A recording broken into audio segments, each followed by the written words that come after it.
Tampa Productions. And of course, it's part of our new alliance to expand our social media footprint as well as expand content from the Pee-wees to the preps to the pros. It's June 6th. It's D-Day for all you youngsters out there. Do a little history lesson there. God bless America on this 250th anniversary. We'll talk a little bit about our celebration out back here at Ferg's Sports Bar and Grill. We are down at America's #1 sports bar in America, where every night there's something jamming down here. We'll talk about that because we're going to launch Ferg's TV to cover everything that's taken place. We're also brought to you by our great friends, Shipyard Export, Shipyard Brewing since 1993. And our studios are right across the street from Tropicana Field. If you've never been down here, come on down to 13th and Central. Always something going on. Going to be plenty of baseball action. And today it's the Marlins. They're in Miami. Nice game last night, 6-0 win. Getting back on the schneid, boys, holding on to that 1.5 game lead in the East, which, as we've stated many times during this show, throughout this success, it's a long season. These things are going to happen, and not to get excited when we get swept. We'll see. It's still such a long season, and it's still so short. So we'll let the rest of even June play out till we judge how the Rays are doing still in 2026. Hey, I like injury that. alert. Hey, you know what though? As Rays fans, we should absolutely, and I don't like to, revel in the fact that he's going to be out for numerous weeks. We are also the official sponsor of the Tampa Bay Rays and the Tampa Bay Rowdies, still undefeated. And we're going to start. We got conversation and talk to Ryan Helfrich this week. Next week, the boys will be going to the home game.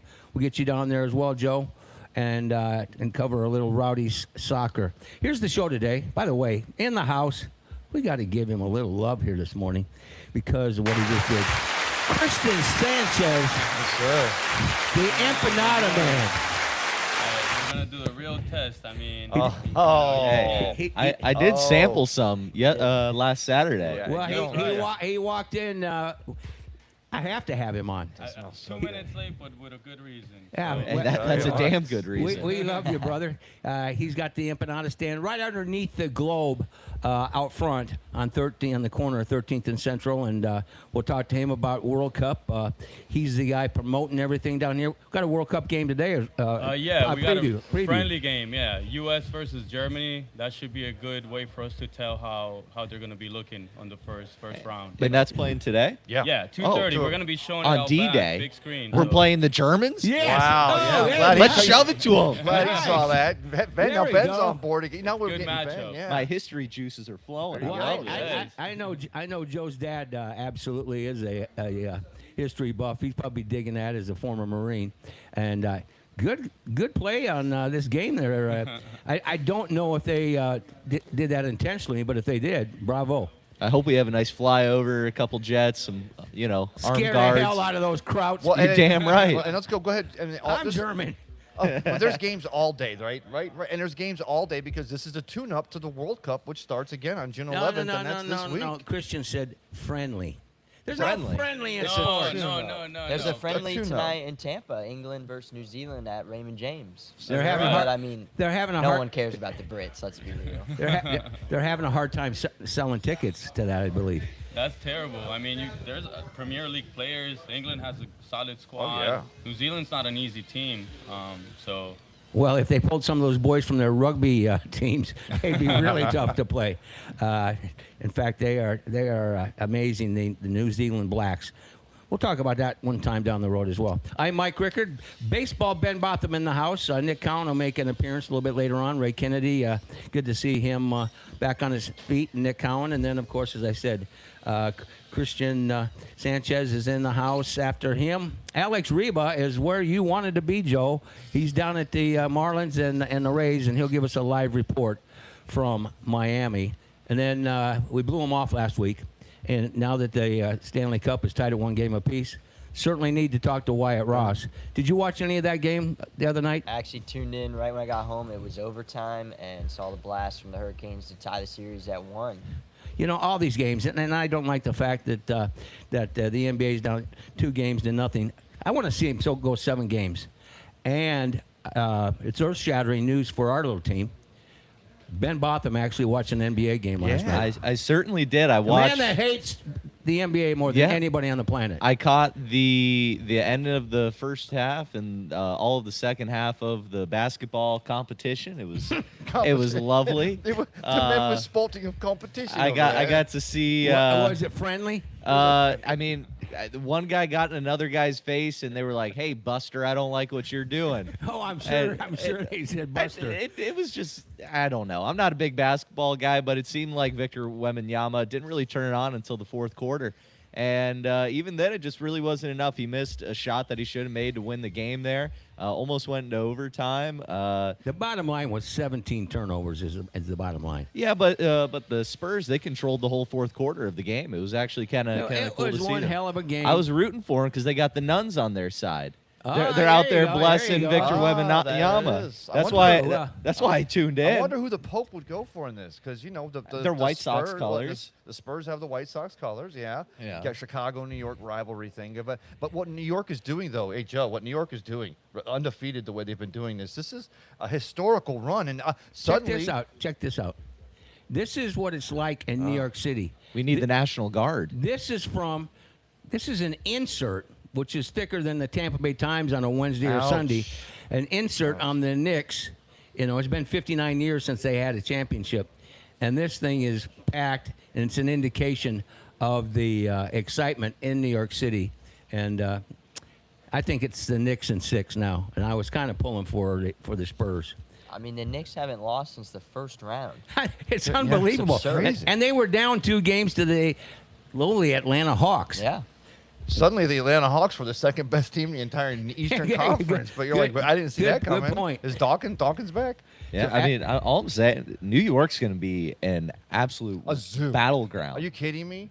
It- Charlemagne, Spike Lee's going to be. I'm talking about the stars are going to be in Madison Square Garden on Monday night for this game. The pressure is all on New York. San Antonio probably comes in with I don't say on house money. They're already down 0-2, but it's going to be New York's got to show up and perform Monday night. Every star in the world's going to be there in Madison Square Garden Monday night. I'm talking more about the streets. Yeah, have you seen the videos of the fans? Oh yeah, and they don't mind. They don't mind going to jail because they get out within a minute. Hey, up there. they're going to have a ball. There might not be a New York left. They'll be playing Miami 2017.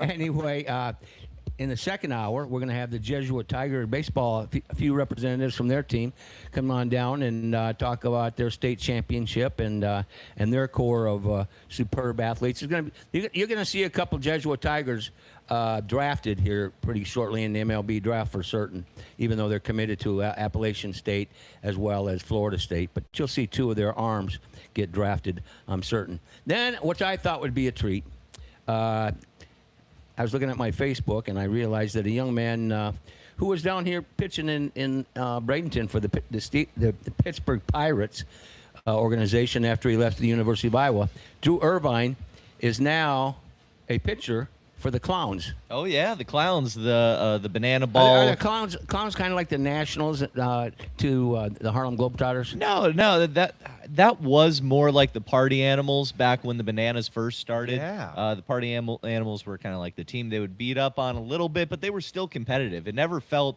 scripted like the Harlem Globetrotters are, but it is cool to see them kind of revive a Negro League team name like the Clowns and bring them back. And actually, Was it the Savannah Clowns? No, they were the Indianapolis Clowns. Okay, gotcha. That's where some of the guys like Bobo Smalls would play, and a bunch of, or actually even I think Hank Aaron even played for the Clowns for a brief period of time. Yeah. But it was a really good team, and they would talk about how when they would play shadow ball, the fans would actually think that they were throwing a ball around because how convincing they were about receiving and throwing and tagging and making all the plays that happen within baseball. So it's cool to see that they're bringing that back, and they're really bringing that same brand of baseball back to the fans, something that a lot of people never saw unless you were an African-American back all the way up until the 1980s when the Clowns were still barnstorming. Of course, they had integrated at that time, but it's really cool that modern-day fans now actually get to see what we've read and what we've heard from the Clowns for so many years. Well, I didn't even think about the fact to tie in the historic, what you can do baseball-wise, and when you accepted the Savannahs and what they can do, and they love the sport, but tying back and telling a historical narrative and telling that story, it only makes it really, because it is America's pastime, and I know I'm Yeah. getting a little teary-eyed in the We'll 250th we'll talk a year. lot about that in the last half hour, because I don't know if folks have watched or listened to our show in the past. Ben Botham has a lot of history. He went to Savannah State, and then he went to Georgia Southern. where he There got you his go. master's. Yep. Not and, state. Not state. No. And you Hell were involved Southern, in- F State. you were involved in the Negro Museum. Some of the African American history museums, the what was it? The Ralph Mark Gilbert Civil Rights Museum in Savannah, as well as the Beach Institute. Both are two museums kind of highlighting African American history within the Savannah area. And we covered a lot of Negro League baseball, and that included the Indianapolis Clowns because of Nate Bobo Smalls, who grew up in the area. They said he was the Metalog Lemon of the baseball field. How cool is that? All right, let's talk to Christian Sanchez so he can get back to work. He's the hardest working man behind Mark Ferguson on this, certainly in this downtown. So we left here last week at 1 o'clock. And we were preparing for a game against the Angels. Wasn't until a 4:10 pitch. Mark even said the same thing. Walked out. This place was packed at 1 o'clock. Out back was packed because of the Champions League, which the Frenchies won. I called it. You called it. I did. I was PSG. disappointed. But it was amazing the following you had out here. Yes. I mean, there's a big soccer community out here, but I don't think we have enough places that, make Cater to it. Yeah, exactly, and especially. Well, that doesn't open hurt. That space. doesn't bother us at Fergs. Not at all. That's More why the we're merrier. taking advantage of the opportunity to build community. We're also doing pickup soccer out back every week, so we're What? announcing it weekly. Yeah. Pickup It's soccer, street right? soccer. Joe. Just So what, like- do you get to pick up the ball? What's that? He Pick up doesn't- soccer, you get to pick up That's the how ball. you start, yeah. Yeah, The that's- good thing about soccer is you don't need too much, to play anywhere. But we have the space back here, and we're doing pickup soccer at least once a week. Normally Tuesdays and Wednesdays. Can I get a team in? Joel be the captain? Please. Yeah, I need Ben Botham. Remember our pickleball skills? Oh, yeah. Oh. Pretty I dynamic. forgot out you on the guys. courts. You guys were pretty damn good, actually. And we're going to have another one on September 12th. We're going to recognize the 25th anniversary of 9/11. Billy McGee, and of course the Tampa St. Pete Sports Connection, Shipyard Sports Connection, and Fergs TV. We're going to have a lot of productions all involved in that, and we're going to have a lot of marquee athletes down here. So we'll have your pickleball. Well, us- First things first, we got to get a soccer team. So Let's just do it. this It's just a bunch of 4v4. is this just a bunch of people from the bar that want to kick No, around? I mean, we opened it to a community. We're using social media to promote it through my business. We also created a What days? soccer, What days? It changes because we have to base it On the concerts and the availability events? concerts and the race. But we're doing at least once a week. It has been mainly between Tuesdays and Wednesdays that we do it, and from 7 p.m. to 10 p.m. You can bring your friends. Well, we just we split into teams and we play for 3 hours, and it's just like the fundamentals of soccer because it's small space, so you get to. I bet pass you. the I ball bet a you they lot. sell a lot of Modelo during that. Yes, sir, and Corona. Yeah. Just a wild guess. Just a wild That's not guess. a wild guess at all. I mean. Is it full teams or is it like 5-on-5 or something? 4v4. 4v4. Yeah, so, Okay. 'cause it's small space, but Okay. that's the way we mainly play in South America. Before you touch like an 11v11 soccer field, you have to show that you're good in your neighborhood. Like you have to go out and play with your friends on the street, and it normally, it's 4v4, 5v5. Is that kind of like indoor soccer? Similar, yes. Similar, Compared okay. to what I grew up in Connecticut, and for me, during the winter time, it was all indoor soccer. But it's good because you get better with the agility, just like your skills. Your feet. Yeah. quick So do you feet. think a couple baseball players like Joe and myself could hang with these guys? And a bowler. Joe. And a bowler. To drink Modelos and Corona? Oh, yeah, we can, yeah, yeah, yeah, for for sure. sure. Ray B- In the field. Oh, I'm in. I Hey, mean, Raisin? we're athlete, Hey, so- I'm the captain.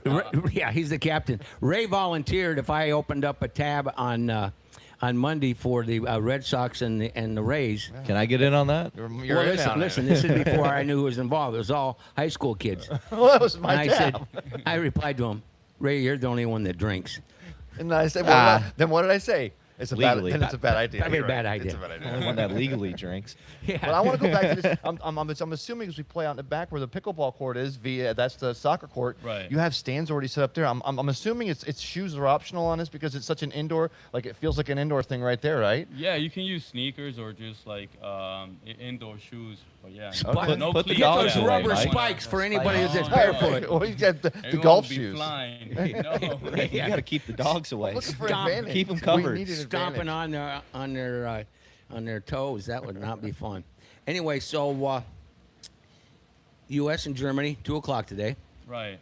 That there should be a good crowd out there Yes, we're because expecting it. because people are hungry for this World Cup, and I'm sure you'll be watching it, Joe. Yeah, absolutely. I mean, we had the win against Senegal, right? Last week. Yes. The first friendly. Great 3-2, game. they were up too early, fell off, tied 2-2, then won it late. So this one should be a good test. Germany's always been a prominent World Cup team. So it'll be good to see where the U.S. favors against a good squad. When you went I to agree. Germany 3 years ago, did you guys go to a game? We did not. We went around to a couple stadiums, checked them out, but there wasn't really soccer going on at that time. Because you got me some cool swag, I know that. But so let's talk about. We've had the conversation the last time, in case people missed it. Of course, your shirt has the Colombian flag and the United States of America, and you think Colombia has a shot to get in the 16, final 16? Yeah, I mean, I think Colombia. Does the U.S.? I think so too. I mean, we're He playing slipped home. that one in there. Yeah, he starts with the Colombia and then he slipped into the U.S. too. Very different realities, very different teams. But U.S. playing home, the U.S. is everyone's team. You know, they're gonna feel the crowd cheering, and in soccer, I think any sport that's really important. A lot of young players that are doing well, that are playing in Europe. So I think both teams have a shot to, and they need to get on at least round of 16th. I think anything less wouldn't be good. Disappointment. It would be a Well, disappointment. I think you yeah. and Joe said that last week, that we need to get that kind of success to get over the hump, kind of like it did in hockey with the Olympic But- gold. And also, that last week's game. I mean, it comes down to penalty, or not penalty kicks, but a shootout, right? What can we expect to see? Can we expect to see some of that in the World Cup with some of our matches? Because they still have to win, because each team has to win in their group, and in the best, top two, and then the top three third-place teams Correct. are going to move on to that position. The next round is 32. Right. Okay. And this is the first time where we have 48 teams. Yes. I feel like the groups are really spread out. Normally when like previous World Cups, 32 teams, you could get a lot of strong teams in one group. I feel like this World Cup, it's very spread out. I don't see. I don't know. Normally you would have like 3 out of 4 teams that can be really strong, but here it's super spread out for the reason that we have 48 teams. So Yeah. I think the first round stage, like the first 3 games, I don't see a lot of ties. But then as the Right. competition goes on and the level goes up, I do expect to see some ties. And also, like we're expanding the college football playoffs. We're expanding this and that. What we're doing with this, especially with it being in North American continent, is that we've allowed some of the island nations. A couple of teams are going to get in here, and they may not have a snowball's chance in heck or Hades in the summertime of what they're going to do in this, but they're in the match. They get to be in the This guy like a cool 26 running, World Cup. cool runnings. I think you got a team like, I'm trying to think of someone down from the Curacao. Curacao. Yeah, right. And First expect- time going in the World Cup, but hey, a lot of these guys, like I said, What now- country? Curacao. Curacao. Where the hell is that Small at? island, first time in the Caribbean, first time. You can tell getting how into the worldly World I am. Cup. Some of these guys are even like amateurs. Some of these guys have to do something different for a living, like and it's they're gonna be playing against guys that are making I don't Millions. know, 12, 15 million dollars a year. It's kinda cool. But at the end of the day, like the World Cup just sparks something in players where like this is the biggest stage. This is everyone's dream. Not even some of the really good players in Europe are in the World Cup because their national team didn't make it. So it's like just to be in there, it's a dream. And before every match, those kids are going to walk out with these stars, whether they're the $1 million star, $1 billion star, or that Curacao or the Yes. country that made it. You're going to walk out there part of this event, which is part of the regale of the World Cup, which is I'm really excited. Yeah. We're here. It's June and for the second week. So before we get off, we brought some of these. Were we supposed to have a taste test? Because Please, if yeah. we're Hey, supposed hey, to have hey, some. hey. I didn't bring Well, them if for Mike show. doesn't I have didn't bring any, them for I show. don't wanna need make any. sure, but we have Listen, Maxi we and got- empanadas. Listen, you vulture. People- I was going to finish the conversation. Okay, I'm here sorry, for a Mike. This is going to be a mukbang over here. A little. Yeah. Ray needs a little ASMR. Saturday morning ASMR. starch. Hey, Coca-Cola, we brought all this up last week, and their FIFA World Cup, it's the 26th edition of this. Wow. Yeah. Did you know that, Joe? Of Coca-Cola? Are you going to No. peel it? Of the panini? Of the Panini. Yeah. Well, You going to peel it, Mike? Or did you get the right bottle? we got the Joe right got the bottle. right We got the bottle. right bottle. Oh. I got the right people on my team. All right, peel it off. Let's see what go. you got, Mike. I'm gonna peel it off Let's see if- when we get let's see done if with it's this my mustache conversation. My mustache panini. My mustache. There's a will have guy with a panini. mustache on the front. Is there? What is that? Christian, What are that's trying you. to say? Yeah, could be. Yeah, and there's only 12. Is that right? Yeah, there's 12, that's Mr. Botham. 10 different countries, 2 from the United States. It's a pretty cool little promotion. You can put in your little sticker book. Okay, I'm handing this over to Ben Botham since he's done this before. Here we go. And I'll try the empanadas. Make sure you get a nice close-up of this for our Coca-Cola. Of course, we're now brought to you by Coca-Cola Beverages and Monster Energy. We'll be talking a lot about that in the next few weeks. I've never seen this. Don't rip it. Live careful. rip. I know, I'm being careful. I got to make Yeah. sure. Yeah, Go should I tight. do it into the mic so that way they get all the... Oh, yeah. Oh. Sound effects. That's Chris. I'm thinking Emmy. Let's see. Are we going to take guesses on who we get? Yeah. I'm going to say an American. Pulisic. I hope An it's American? Or Pulisic. Messi. Messi I was would just be gonna cool. say Oh, Messi. Messi would be the bomb. Let's see. If it's Messi, my grandson gets it. Alfonso Davies. Davies. Oh, I love Canada. that guy. He's a Canada. great player, man. Oh, Canada. Canada. Been crushing it in Europe. If you know the next line, I'm going to be really He's a impressed. really good I'm going to My say, home and native land. Oh. I'm sending that to historian. Molina. There you player. go. First time hosting a World Cup for Canada. Yeah. Well, Molina Men's World was Cup. the captain of the Eckerd College Lady Triton team. So that's for Molina. There you go. Great job, my man. Thank you. Man, I want one. Yeah. Well, for $3.99, you can Whoa. have it in that Wawa. I'll be in. Brought to you at Wawa. I'm gonna probably have to get a cage. I'm gonna be in control of about 40 cases that are coming this way. You going to I'll make collect sure them all? you get some over at Collect all your spot. 12. Please, You please. want to sell some? Hey, why not? Do you go. you sell sodas? I do. Well, we'll get you some I got 20. Well- the thing is, I got like for Coke, I have the glass bottles. Oh, yeah, Mexican those are Coke. good. Well, you got to have these. Those are I have to, yeah. But for they don't my, have Coke. stickers on 'em. my guys will be down. No, no My stickers, guys but will be down here Monday. Will you be around Monday? I will. I'll introduce Yes, you. We have the We'll- Red Sox in town. So. Yep, we'll get some cases Oh. over Well, there. Coca-Cola is also doing another promotion with the cans. So you get a big box of the cans, and they have the different country flags on it that you can Okay. pull out. And apparently, some of the countries are pretty tough to come by, Wow. and people are just opening up boxes and boxes of collect them, Coca-Cola or- just yeah, to collect I've the different seen videos, ones. and it looks like you only get like 2 countries per Yeah, box. 2, It's all, maybe like, 3 it's if you're all- lucky. It's all the same. Where's all that but Coca-Cola going? Let's go. In someone's belly. Yeah. probably. Man, Resale hoping. market. Let's run. All right. Well, to keep Raymond happy, why don't you guys take a bite into those? Please. Oh, I yeah. brought First of all- different first of all- ones. I First got of the all- green sauce. Please. First of all, Right here, tell us what we have here. buffalo. What's in the green sauce The without green giving away a sauce- secret No, here? it's no secret. It's just good ingredients. Cilantro, garlic, lime, pepper. I'm gonna steal my Kurtz right mayo now. base. Just describing it. Yeah, and it complements the empanadas really good. Oh. Everyone always asks for that sauce. get this. But yes, please. Whoa, That's hear the that buffalo bite? chicken one. That Only crisp? on the Tampa St. Pete Sports Connection can you get Wow.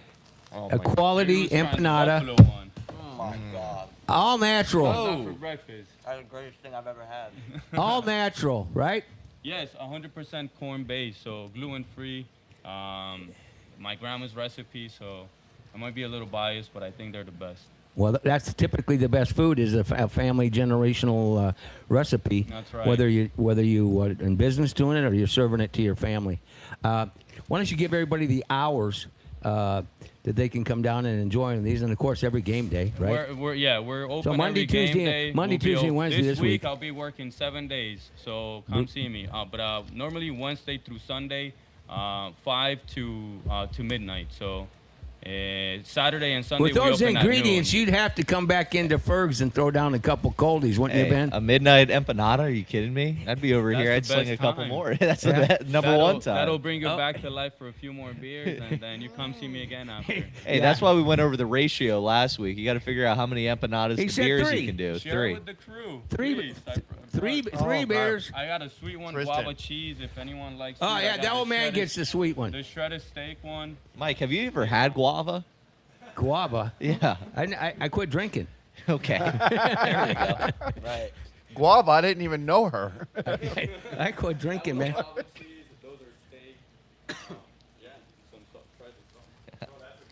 We're going to take a temporary intermission here as Mike Oh Ricker yeah, tries. yeah. You guys keep talking. I will say I'm usually pretty skeptical about green sauce, but it's very good. Right. Here you go, Tristan. Whatever's in it. They're pretty darn good. Last week, I think I got the Cheesesteak.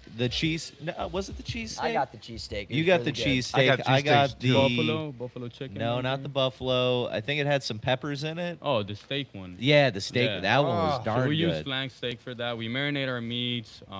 Maxi slow cook empanadas. 'em. Oh my yes, gosh. If Need, you, need them on every week. Need to be in Tropicana Field.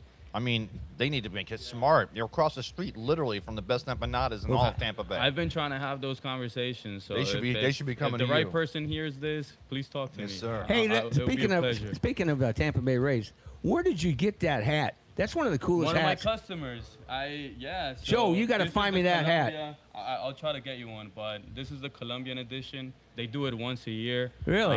Yeah, have really awesome customers. So one of them brought it to me. My dad pulled this sticker. on. Yeah, the Ah, Colombian of guy. course. Let me see. Oh yeah, he pulled him off a bottle today. Might have to give that to do a Yes, little trade. I'll trade it for an empanada. You'll trade it for an hello. empanada. That, I'll tell you Is what, that an that's, easy trade? that's real world quality. I real think world that's right fair. there. Kevin, come on down and enjoy some empanadas and do a little trading with Christian. Wheeling and I'll be dealing. happy to. You're watching the Tampa St. Pete Sports Connections YouTube channel. Be sure to subscribe and give us a like. We're expanding. We're getting things figured out on the world of Facebook and TikTok as well. And we're also on RadioSt.Pete.com, where we've been since 2019, RadioSt.Pete.com, and Florida Sports Streams. And you can hear the audio version on Spotify each and every week right after we post it on the RadioSt.Pete.com platform. A new sponsor, and it's primarily golf, but it's a lot of activities, and next week they're going to be down here a lot. PGA Tour Superstore is opening over on 66th Street in Tyrone, right there on the corner where Bell's used to be, and it's 35,000 square feet. Wow. Bells is gone. What's that? Bells is gone. Beals is gone. Yeah, you're not going to Bells. be able to get your shirts, Mike. Hey, I did get a lot of swag there and gear. Is You it know, called that was some swag? high You know, quality stuff. my mother passed, thank God, because she would have been so sad. She God probably had a bless Bell's Bells. credit card. That Bells got Well, pushed see, out that by, was a, it. by a golf place. My dad was me. We had no credit, so every year my dad would say, "I'm going to take you school shopping," and got my grandfather's Bell's cards. I mean, it was polyester, but I went to school looking like $1 million. I mean, it was some of the best stuff right there. I They had all the I Guy had them. Harvey stuff. See there? There's some stuff. Yeah. Listen to these women. Anyway, Whoa. 35,000. Oh, they had Guy Harvey stuff. And Guy, guess what? Guy Harvey They is not had- for women. It's for surfers. Yeah. I know what For it is. fishermen. Fishermen. Come on. Boaters. I've got plenty of it. I don't talk about it on a sports show. All right. So Fishing is a sport, Mike. What are you doing? Are you anyway, can I finish talking? relegating fishing? Can I finish talking about the PGA Tour Superstore? You're Listen right. to I me. love to golf. A week from today is their grand opening. Listen to this grand opening, and I don't want anybody going there and dogging me, because it's a week from today. They're giving away $35,000 in giveaways. I'm there. They do this at all the major markets.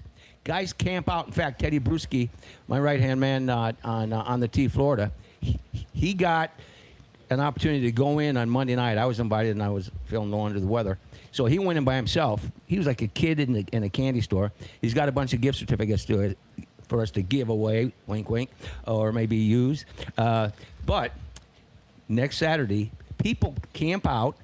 they do promotions where they're going to have beer and biscuits for the people that stand out in line all night. We might miss the show, Mike. Well, they're going to be down here. Live. They're bringing about 5 of their staff members, and I'm going to meet them. I might need one cameraman with me. They're going to be down here on Monday, Tuesday, and Wednesday. They're from Atlanta, but they're all Boston Red Sox fans. Ugh. And you realize that Arthur Blank, the guy that owns the Atlanta Falcons, and also TGL Golf, he owns PGA Tour Superstores. Really? So his empire is massive, and these people all work in Atlanta. And I had him on the night. I said, and our professional's name is Bill Butner. He's St. Pete Country Club. This gal, she's doing the live stream, and I said, and our professional here, Bill Butner. She goes, Bill Buckner. She's in her early 50s, and he thought she's just like a kid. Bill Buckner? We go, no. 6'5" Bill Butner right here, who happens to be from Massachusetts and is a Red Sox fan. So they're going to be down here, and they're also going to Sea Dogs twice. Oh, nice. So they're going to go around and do promotions all over, and they're going to what's the place down on the beach on St. Pete Beach, the big Katiki? Don Cesar. no.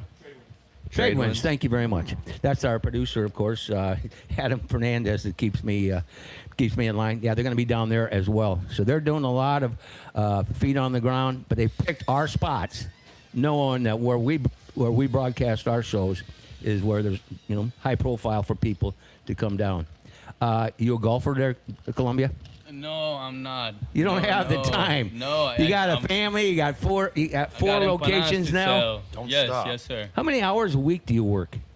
I don't track them anymore, man. I bet your honestly- wife does. Yes, for sure. And you have one child? I do. Emilia. That's the How love old of my is life. How old is that little beauty? She'll be 2 in September, so yeah, it's Was your the wife best thing that's your happened wife in from my Columbia? life. No, here in St. Pete. Oh yeah. Yes, sir. That's how you ended up here. Yes. Well, no, I ended up here, honestly, to do the empanadas. This started in my parents' garage in Connecticut. That's where I grew up.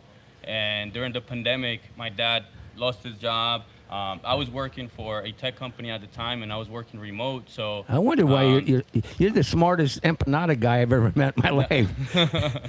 Thank you.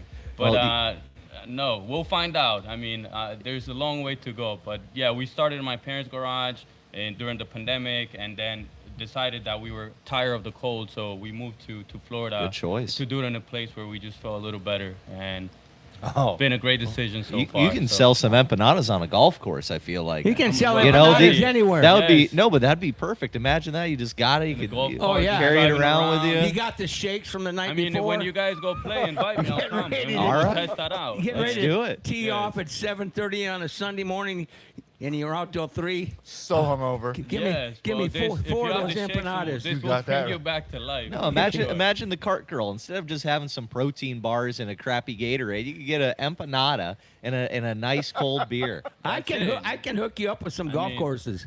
Please. I'm serious. I'm ready. Mangrove Bay would do it in a heartbeat, Kenny Betts, because I'm it's ready to a go. public course. I'm serious. We'll talk a little business. We This might is have to talk so a little good. percentage. I'm probably going to need about 12 empanadas a week. Fair trade. Anyway, I know you got to get back to work. How did you meet Mark Ferguson? Then I'll let you go. Honestly, just knocking. I started on Beach Drive, and I knocked on every place that I saw was a fit for my food truck. And the first person that I ran into when I walked into Ferg's was Mark. I said, I'm looking for the owner. I have this idea. And he just said, come on back. What do you got for me? So it was just timing. That's how he does all kinds of deals. Yeah. So Yeah, he did that with me. I was helping him manage, and then he said, "What? You kind of suck at that." He said, "What did you really do good?" I go, "Talk." He said, let's put a microphone in your hand out front." And that was late 2019, and we've been very blessed. But once he Same. gets behind you, that's why I'm so excited about this Ferg's TV that we're going to be launching. Right. And you'll be a big part of that as well. I'm excited. All right, Thank man. you. So when's the first U.S. game? Friday, we're gonna have a big This watch coming party Friday? out back. This coming Friday, 9 o'clock. Get here early. We're gonna have to have some representation there too, guys, for Ferg's TV. We got to get a lot of footage. You and your what kind of glasses are those? You and your Meta glasses. looks like a professor over here. He's actually recording you right now. I know that. I put him on already. Mike's not wearing any I was in the midst of the purchase negotiations last Thursday night, but they are cool. And Did you get the guy to like drill through the light so that way nobody knows when you're recording? Oh, he does that. There's a light there. Yeah, there's a little Darn. light. Yeah, you can get a little. There's these people they'll drill right through, and then now you're super secret. Oh yeah, some tape or something to put over it. Ooh, there you go. A little Man, if I gotta Mission get Impossible. one of those because the conversations that I have at the window here in the Oh, corner, Oh my God! especially the late night ones, That's those some good are, content right there. I know. That's some true I- TV right there. I gotta do that. I'm gonna come out there and do a show. I'm Really? serious. Sure. That's the kind of content we want on First Yeah. TV. That corner has it all. We so. want. It doesn't have it all. But you, hey, are you the favorite of the? Let's just say the. I don't want to say homeless. Well, no, they are homeless, because they love that corner. Hey man, the unhoused. they might be happier than a lot of people that have a home. So Hey, it's you called never know. Love Island. Yeah. So, I have always been kind to them, and I've seen some of the employees running them off like they were terrible people, Oh. but they had some history of theft. But we used to have some fun, and you probably remember some of this, Joe. We'd set up all these hats out front, or we'd have a warm beer or two. On more than one occasion, I'd be talking to somebody. It's gone. Yeah. They've been standing you. there right Yeah. out front here. They're eyeing it. It's called marketing. We got a couple homeless guys Exactly. wearing the sports fashion hat, And Joe- walking around town. Joe knows exactly where I was going to go. He said, "Aren't you pissed?" One intern said, "Want me to chase him down?" Oh, it was the big O. And I said, "No, that's branding." That dude walks up and down Central all the time. he had no pants on. That's all eyes on him. I mean, And it's then part I- of the strategy. There you go. You know, I did all the apparel for Fergs, and now I get it. I'm not the middleman anymore, fortunately. All the boxes would show up down at my place on Sunset Beach. We're talking lots of boxes. And I would always keep 12 pieces for myself to give away as gifts. Well, when I moved, I had tons left. And I thought, I got to do something. So St. John's Catholic Church is right down the street, and they've got a deal for homeless. So I took 2 bags and dumped them off. And I thought, oh, God, that was probably not a good move. So I fessed up to Mark. And same thing, he said, I don't care. Yeah. You probably just added about 50 people walking around with Ferg's That's right. sports bar on. And Sherry, his wife, said, God, Mike, did you really do that? I go, yeah, I did. It was on every episode of Cops for the next month. Yeah, exactly. Florida man. National? How do you get in national TV? Well, There you go. Yeah. no strategy. Wrestle a gator. That's how we became #1 right there. Yeah, That's yeah, it. Yeah. That's how you do it. All right, my man. Well, thank you very much. You're going to be outside today, right? Oh yeah, we'll have the U.S. Germany friendly game, and again, get here early next Friday. We're gonna get packed. It's gonna be fun, live music, and it's the World Cup, man. It happens every 4 years, and it's an opportunity to meet people and to have a good time. I couldn't So, believe how packed it was last week. Yeah, got a lot of. And there's going going to be some early morning games. This place will be packed. Yeah. Yes. You got breakfast empanadas? Well, we're working on that. Bacon, Attaboy. egg, and cheese empanada. Seriously. Oh, my You God. read my Let me mind. tell you yeah, something. So, I'm in. and Oh. we're doing coffee too, starting I think next week or so. So Colombian Brilliant. coffee. Colombian coffee, No, literally No, imported. I'm- We're no, importing I'm our gonna- coffee Why from would you go Colombia, Colombian so- coffee? I'm gonna pitch a tent right out front there. I'm not gonna go anywhere. Please, we gotta have the show out there. we're Maybe gonna do that. outside if we Well, can set you it know, up. we went Yes. outside for opening day. Yeah. That's probably not a bad idea. Something for the World Cup. Look at maybe it. we He's could been do on it. 2 shows. Now he's starting He's to. already- yeah, he's he- directing things. This is what the Madison You, Avenue you right clowns here, need to brother. get out of that little room of yours and come out where the real people are at. That's it. Yeah, and we have a blast when we do it outside. The only thing is, We got to bolt the stuff down. well, we got, Yeah, right. Adam's got it all figured out. We've got the cameras to do it now, and we did it, superbly for opening day. So We'll make it happen. we'll make that happen. Yes. Especially with Ferg's TV these days, we got to be thinking like that. That we're out there amongst the people. There's so many different, I don't know, ambiances happening at the same time Yes. within Ferg. So we got to make sure we cover You everything. can go corner to corner to corner, and you're going to find a different group of people. Yeah. Especially on a college game day. Oh yeah. You're gonna see some. And nut now job- with the World Cup, we're gonna have people Oh, yeah. from a lot of different parts of the world just here. So You're gonna it's somebody's gonna have be to great. somebody's gonna have to be the UN. And you know what? Making sure That's me. That's me. I'd be remiss if we didn't shout again. The Rowdies stay undefeated. They beat Louisville last week, Louisville FC, Louisville. and again, no goals given up. They've given up only 5 goals this entire season. So I mean, hopefully some of the Rowdies, and we'll get the Rowdies down here for some of the watch parties. We should. Get them involved with watching it down here, and of course when they're on Alex TV. is trying to come on now. We need to. I mean, it's not easy to do what these guys are doing, and it just shows not only that from coming from last season where they were very inconsistent. Whatever they did, they just got, and they're doing. They got to keep it up. Brother. Yeah, we got to support them a lot more.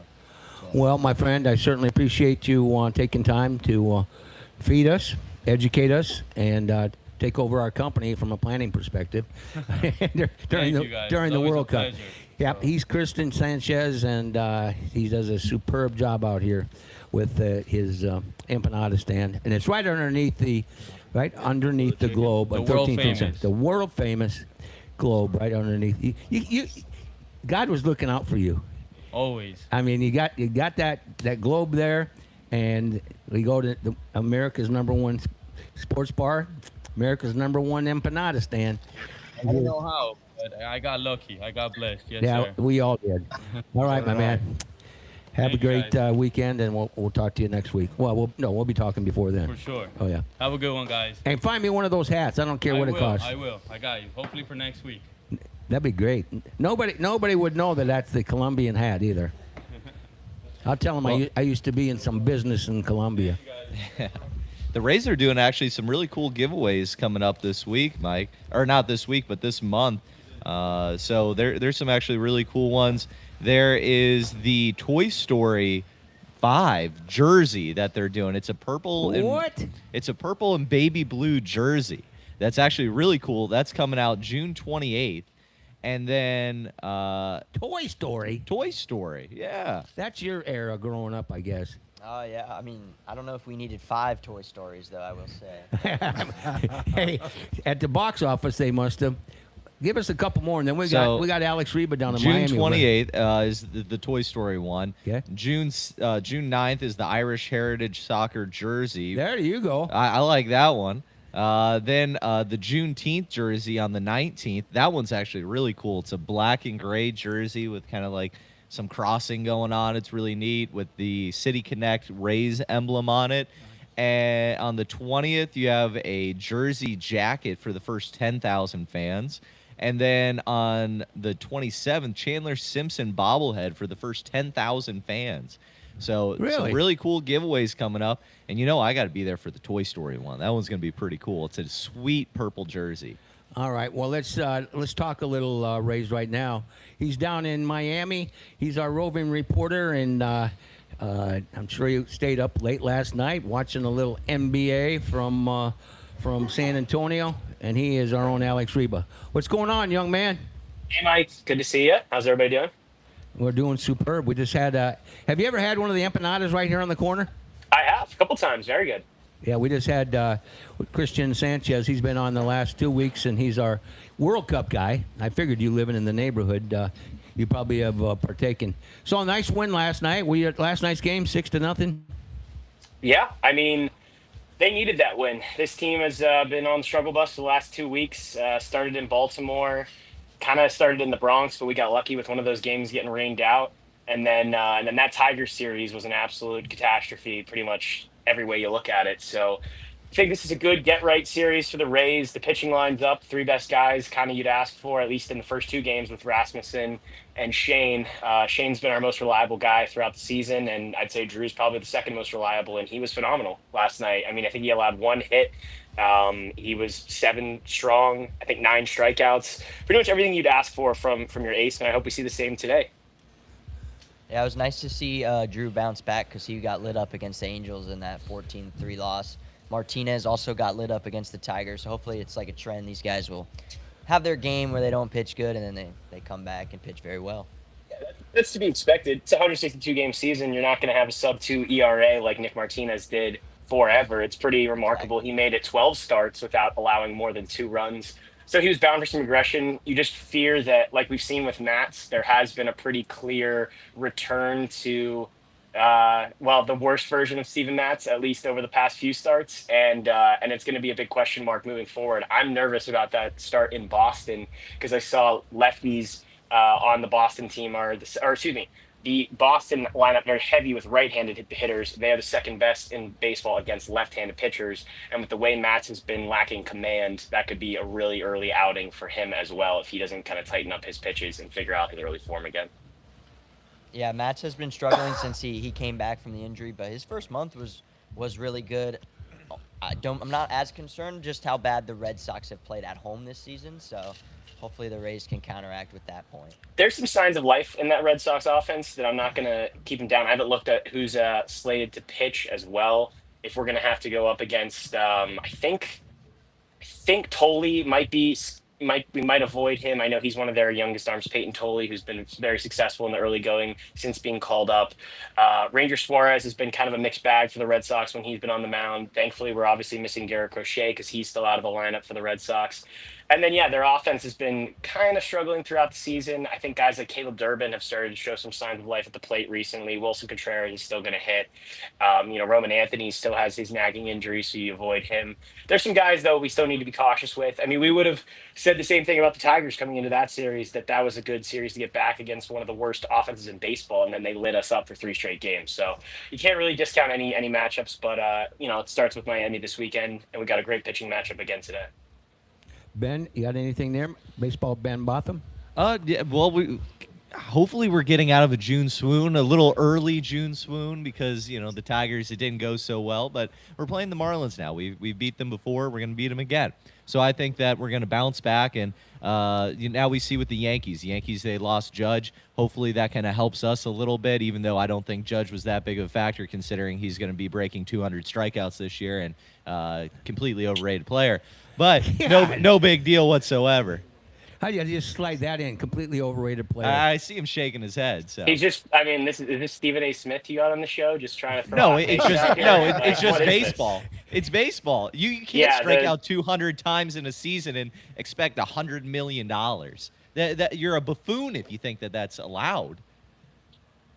Is this a serious conversation? You're saying Aaron Judge is overrated? Are you Yes, kidding me? do you The think guys he did- should have won the MVP last year? Do you I think think, he should? I think Shohei Ohtani should win the MVP pretty much every season he plays baseball if he's going to do what he does. But last year, I had no problem with Aaron Judge or Shohei Ohtani being my MVP. Over Cal Raleigh? And the good thing is they play in different leagues. Cal Raleigh did Over something Cal- we've never seen. Yeah, no, Cal Raleigh was the deserved MVP. He had 60 home runs from behind plate. Yeah, I got no the problem. greatest performance a catcher's ever done. big and dump. they give it to Judge because wow, you strike out a lot, but you're 6'7" and you hit a couple home runs in a season. Congrats. And All he right, plays for the come on. Yankees. He Yeah, plays for I mean, the Yankees. yeah, but I still don't think that there's any reason to diminish. When Aaron Judge is in and out of the lineup, that Yankees offense is completely different. Like that, he is their offense. He is their lineup, and he can absolutely destroy baseball. So I don't know. What are we talking about here? I think that shows what kind of team that they are and how they are offensively. If a guy who strikes out 200 times a season It's is baseball the guy that's in leading them. 2026. Everybody strikes Well, out. that And Jacob doesn't- that Mizrachi doesn't throws mean- 103 miles in the 7th inning. You're going to strike out in the 7th inning if a guy's going to do that for a full Well, game. I wasn't a hitter, but you got to think the caliber of baseball players back then, in my opinion, was so much better. You had pitchers who were throwing 100 miles an hour, whether or not people want to acknowledge it. But you had guys like Satchel Paige, Oh my Bob God. Feller Are you out there. kidding me? The You heater weren't from even Van alive Meter, for these the guys. heater from Van Meter was out there, and he could strike out Aaron Judge with 2 arms tied behind his back. He could throw with his feet, and he'd beat those bums. Remember, you're dealing with the 75-year-old, 27-year-old. Yeah. This has to be a bit at this point. It is No, outrageous. you think he is quoting you think guys you that think you weren't Aaron even Judge alive would do around to better? see. You think Aaron Hey, Judge hey, would hey. do well against Nolan Ryan? Yeah, right. He'd poop his pants once he gets one up and in on him. He'd cry for mommy. Oh. He would. Can we- You act like can we- these guys, they play in the softest baseball's ever All right. been, where you got pitch clock, you got this, you got that. You throw out a guy, we're going to give you a 3-game suspension Alex, because you were mean. let me- No, that was real baseball, and Aaron Judge is playing some sham of baseball now, striking out 200 times in a game or in a season. That's an absolute. absolute betrayal to the fans of New York, and I'm glad that he's doing it. I hope he does it some more. All right, Alex, let me bring Thank you. Yeah. let me bring it back to the Rays. First of all, we saw it yesterday with the, wait, what happened? With Rasmussen's, I just Rasmussen's performance.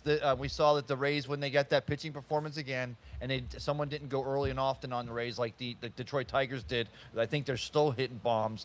That we saw they had the confidence. Is that what's wrong with this Rays offense, the way it works? That if the pitchers don't have it right from the very get, that they're going to have a problem trying to produce that small ball. They start squeezing those bats too tight. And the second part of my question is that Griffin Jackson, we're starting to see how that thing's working out. What are the Rays going to do? Are they going to go to a starter, going to bring in get a good starter thing going for that fifth starting pitcher, or do you see something else on the horizon? Yeah, so as to the offense, I've seen absolutely nothing to be concerned about. We've had some injuries to the lineup that's kind of weakened the bottom of the order. Guys like Taylor Walls, Nick Fortes, who are doing a lot for us in the early going, haven't been as productive lately at the plate. We kind of knew that was bound to happen eventually if they're not going to be able to bunt and move runners over to score runs so that those guys like Yanni Diaz, like Jonathan Aranda, Junior Caminero can drive runs in, then we're going to struggle a little bit, which we did in that Tiger series. But even in that first game, as you saw, we got some help from some poor Tigers defending. The team got back in that game pretty well. They came within a run shy, and they had runners on second and third.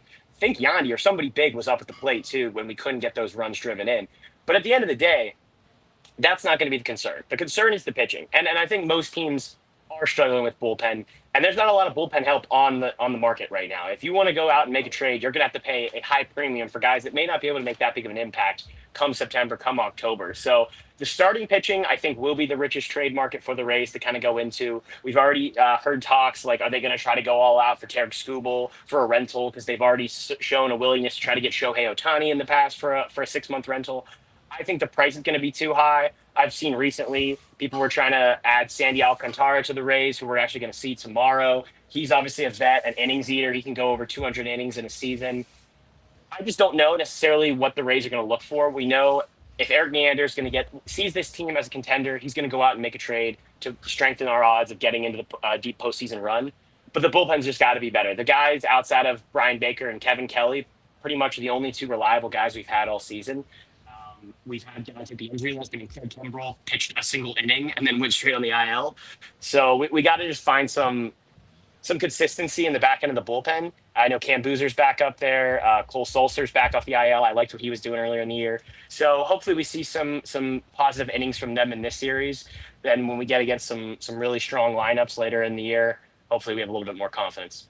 Well, let's talk about another round ball, and that is the bigger one, and that is the NBA championships that are taking place in San Antonio with the Spurs down 2 games, heading to Madison Square Garden.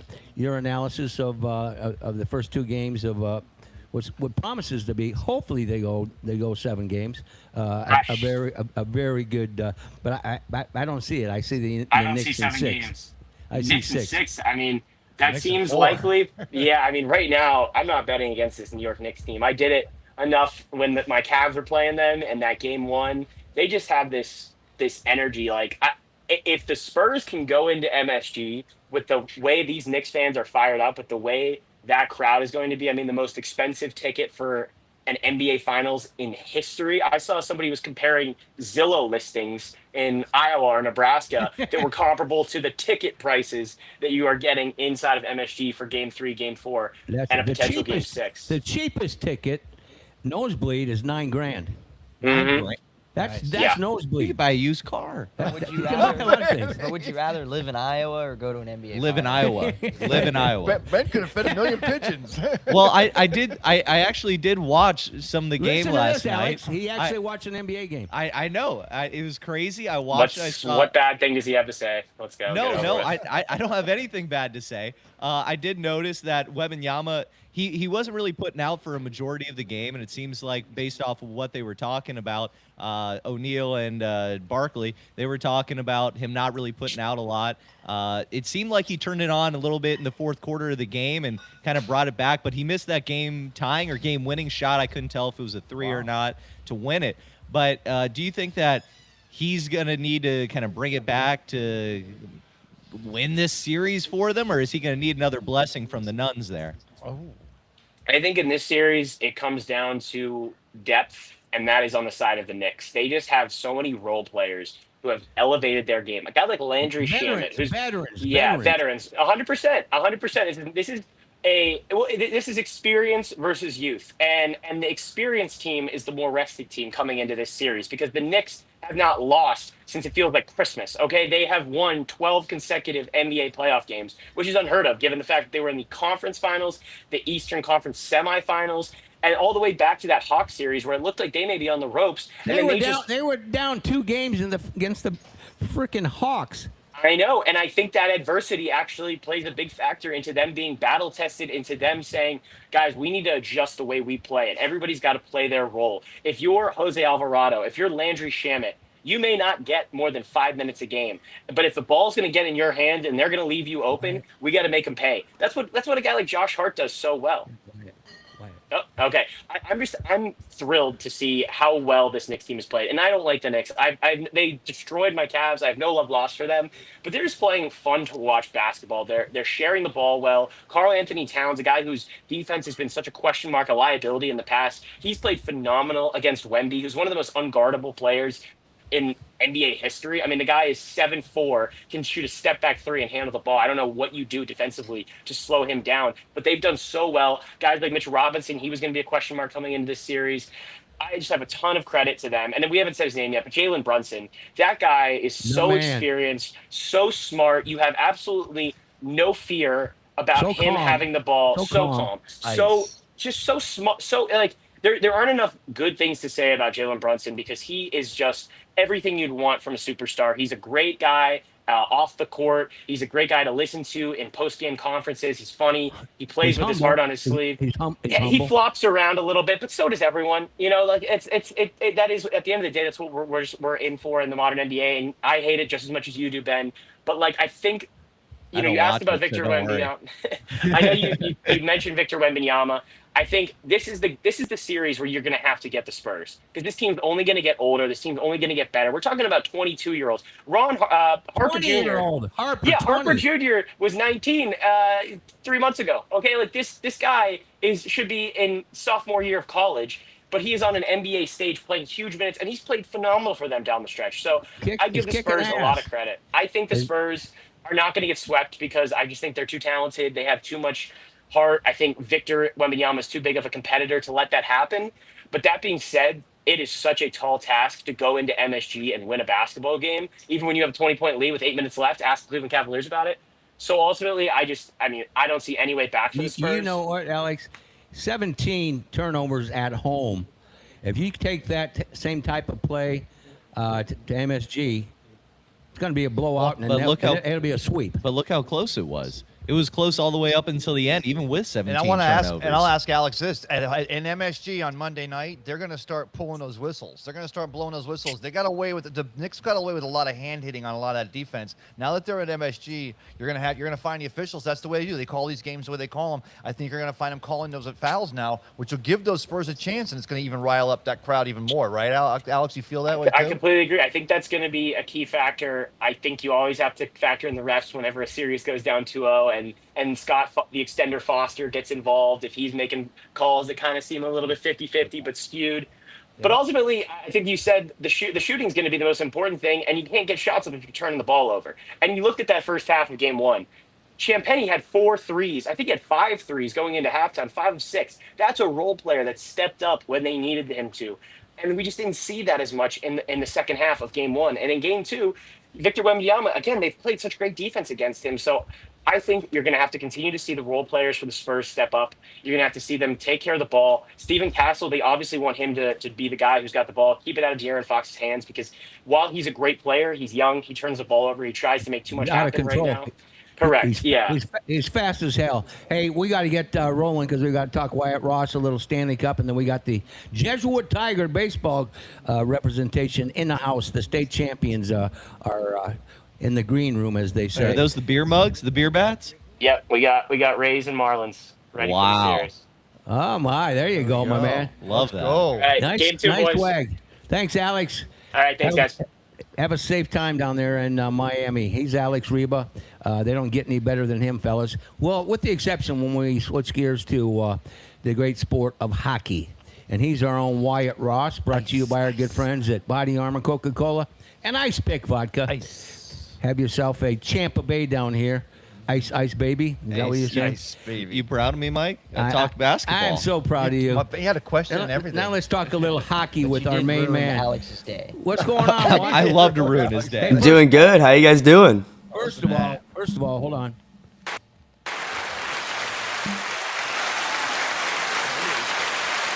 Wyatt Ross graduated from high school. Yes. And he's now A gonna be Syracuse Orangeman. Exactly what I was going to say. I'm sorry, Raymond. Mike. I stole it No, from you. no, Congratulations, Wyatt. Congratulations. Thank you guys. Champ. Valedictorian, or what are we talking here? No, top 10, not valedictorian though. He's Wow. a hockey player. Give Doesn't him he some slack. doesn't he look like a top 10 valedictorian kid? I was nowhere does. near that. Had a 2.7. And you're teaching people? You're damn right, Mike. Anyway, all right, Wyatt, let's dive right in. Of course, after game one, you wondered which direction things were going to go, and I had a couple of friends that were at game two, and they're Hurricane fans, and they were blowing me up. They were ecstatic. So this looks to be a good series. Yeah, after game one, you really had no idea which direction the series was going to go, and I don't think game two really cleared that up anyway. We've had probably two of the best hockey games in this entire playoff, be game one and game two of the Stanley Cup final. I think it's just been a phenomenal series so far, and I just can't wait for them to get it back going in Vegas. I think this is going to be a series that goes to 6 or 7 games. I don't think I see either team winning out from here. Why? I heard someone post the other day because of Vegas being the Golden Knights being out there in Vegas, and of course the Hurricanes, and of course the Panthers. Fixers in. The Panthers and the Lightning, all the success for these Southern teams. And they talked about the fact that in hockey, for a lot of the hockey players, it's not the same as like your NFL players, your MLB players, the way they make money. A lot of these hockey players depend on outside, making money in sales and doing like things like representations and stuff. And they posed that a lot of these Southern cities get an advantage, especially even like a state like Florida with the tax income-free tax and stuff like that.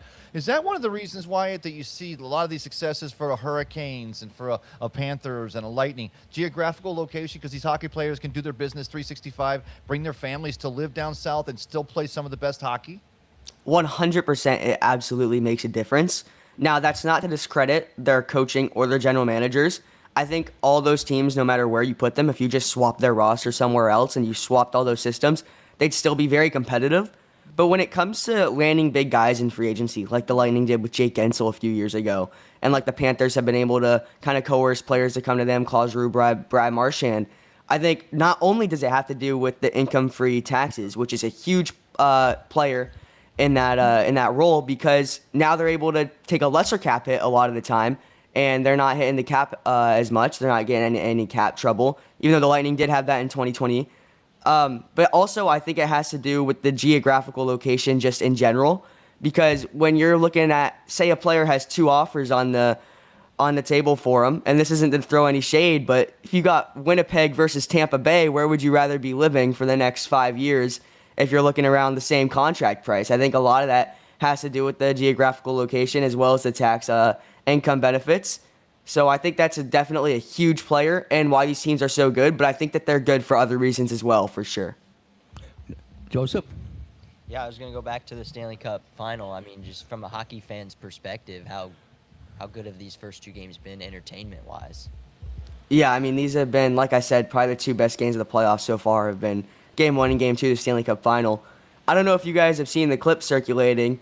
There's I don't remember which city it was, but one city was able to listen to Game 1 of the Stanley Cup final without any announcers on there. And that's not to discredit the announcers. I mean, that's the job that I want to get into one day. But there was nothing quite like listening to that first goal 25 seconds in, bar down from Nikolai Ehlers, and the whole crowd explodes. If you haven't seen that clip, go look it up. I'm sure it'll be easy to find. But it's just great hockey atmosphere. I don't think we give Carolina enough credit for the hockey atmosphere that they have down there and how loud Game 1 and Game 2 have been. And we've had back-and-forth games. I mean, I don't think a team has scored 3 back-to-back goals. I think the most it's been is two back-to-back goals. It's just been all back-to-back. Actually, no, I take that back. Carolina did score 3 in a row last night. Or not last night. Night before last night. But Mark Stone was able to score with a minute left, and then Seth Jarvis in overtime. It's just been 2 fantastic games, and I think it's going to stay that way. All right, who's going to be hoisting the cup? That's a very, very difficult question now with how this series has been going. You're the one right now. You're the expert. I think, I don't know. I think Vegas gets it, to be honest. I think splitting the series on the road is always what they say you want to do. You want to split on the road and when you're 2 at home. And Vegas has been doing that, and they were a goal away from going up 2-0 in the series on Thursday night. So I think that Vegas is right where they want to be right now, heading back home. And Carolina would have liked to have Game 1 in their back pocket right now, going into Vegas. So I think Vegas has the advantage right now. And with how Carter Hart is playing hockey, and with how that team is rallying around Mitch Marner, and one guy that's been standing out is Brett Howden. Brett Howden's been having a great playoff, let alone Stanley Cup final. And I think Vegas gets it in the end, unfortunately, as I am cheering for Carolina.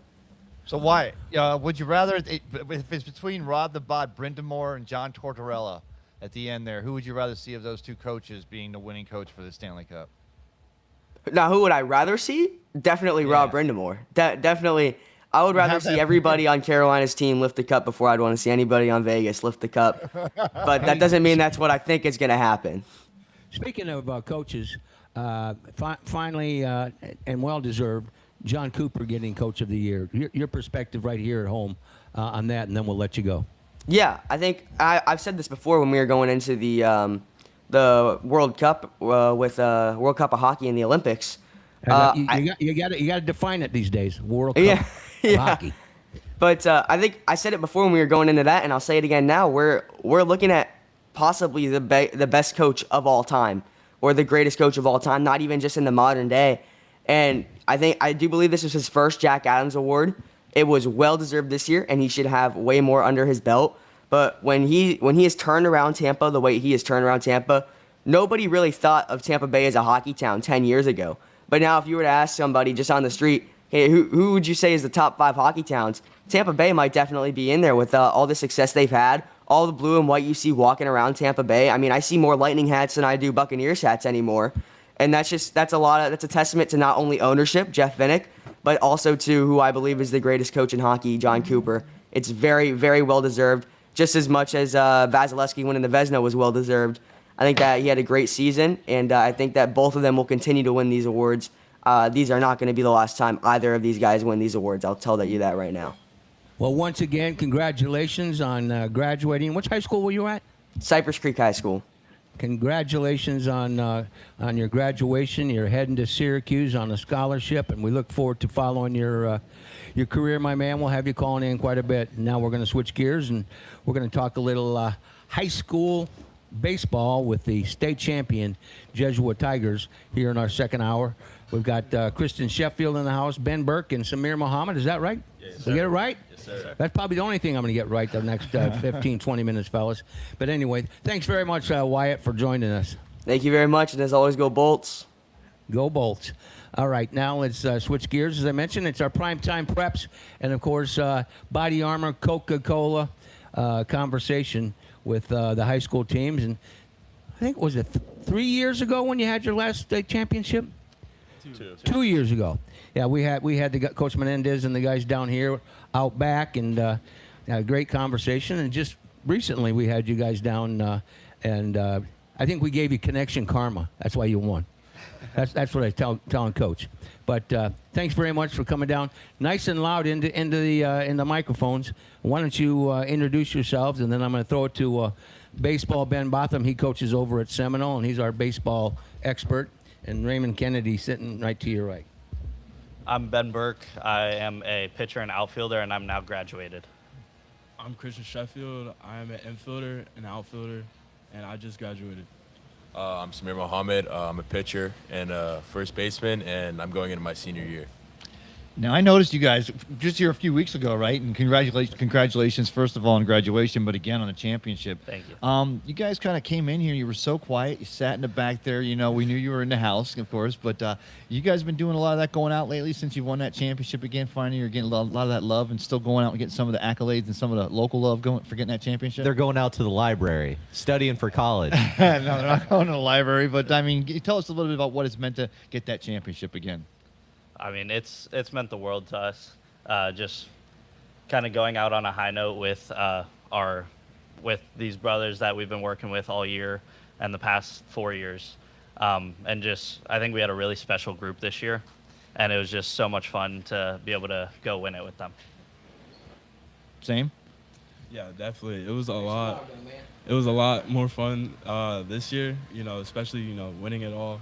But I feel like, we definitely came out just like ready to play this time, I feel like. But, like for, going out, I feel like we just, been together just hanging out for sure. I mean, it meant a lot this year. I transferred in for my sophomore year last year, and I mean, everybody kind of took me under their wing. I was a new sophomore, new guy on campus, and I mean, as soon as I stepped on campus with Brotherhood, I mean, didn't go the way we wanted last year, but this year definitely ended up the way we wanted, and I mean, I couldn't be happier. And this is what, your guys' 8th state championship now? Yeah, yes, sir. Wonderful. And I don't think we got, what were your guys' positions? Can you guys give us that one more time? I'm a pitcher and an outfielder. I'm a middle infielder and an outfielder. I'm a right-handed pitcher and a first baseman. All right, very nice. So you guys have a legacy of greatness going on over there at Jesuit right now. #1 ranking in the state of Florida. How does the team move on going into the summer? What does it look like? Because you can't just rest on winning another state championship, because that's what you guys want to do every year. So what does it look like going into the summer here? I know a lot of you guys are graduating, but what does Coach generally have you guys do? I think I got that one. I mean, a lot of us play summer ball, so a lot of us are traveling all over. But I mean, he kind of checks in on us, make sure we're getting our stuff done, make sure we're working out, lifting, our throwing programs, getting our innings in. If you're a pitcher, a lot of ABs if you're a hitter, and I mean, it's kind of just like staying in contact and just making sure we're all working, and no one's getting complacent, because I mean, the ultimate goal is to win another one next year. So I mean, probably just Coach, a lot of like brotherhood. That's like the main thing, of course, at Jesuit. And I mean, we host camps, so that's really great. And I mean, team bonding there. And I mean, a lot of us hang out on the weekends, like when we're all home from summer ball and stuff. And I mean, it's probably just getting our work in and just making sure we're staying close as a team and just being like brothers. I was going to ask you, and by the way, I'm not going to try to sit up still. You're lurking over me anyway. You're so tall. But I mean, explain that, because football, the high school year starts football, they're already going boom, boom, and hits the ground running. Baseball, especially when you win a championship, but you finish out there right at the end of the school year, and it carries into that summer. How important it is for you guys with the baseball team to continue on with your summer ball and travel ball and all, get your ABs, your throwing and all, and it happens right at the end of the school year as you open up the entire summer. When you're so dedicated to the craft, how much easier is that because you just came off of that championship? It does make it a lot easier, just because we're just playing at the highest level of high school baseball, and then you're just rolling right into the highest level of travel baseball.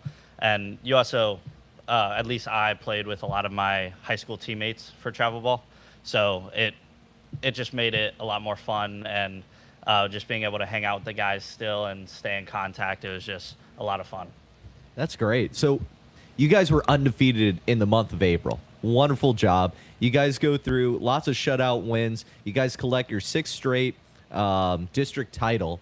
What was the journey like to the state championship? What were some of the battles that you guys had? Because you had a lot of blowouts. I mean, I saw the 14-1 win over Osceola, 5-2 win over Clay, a lot of really big victories. Can you tell us a little bit about what it was like kind of leading up to, it was in Orlando, right?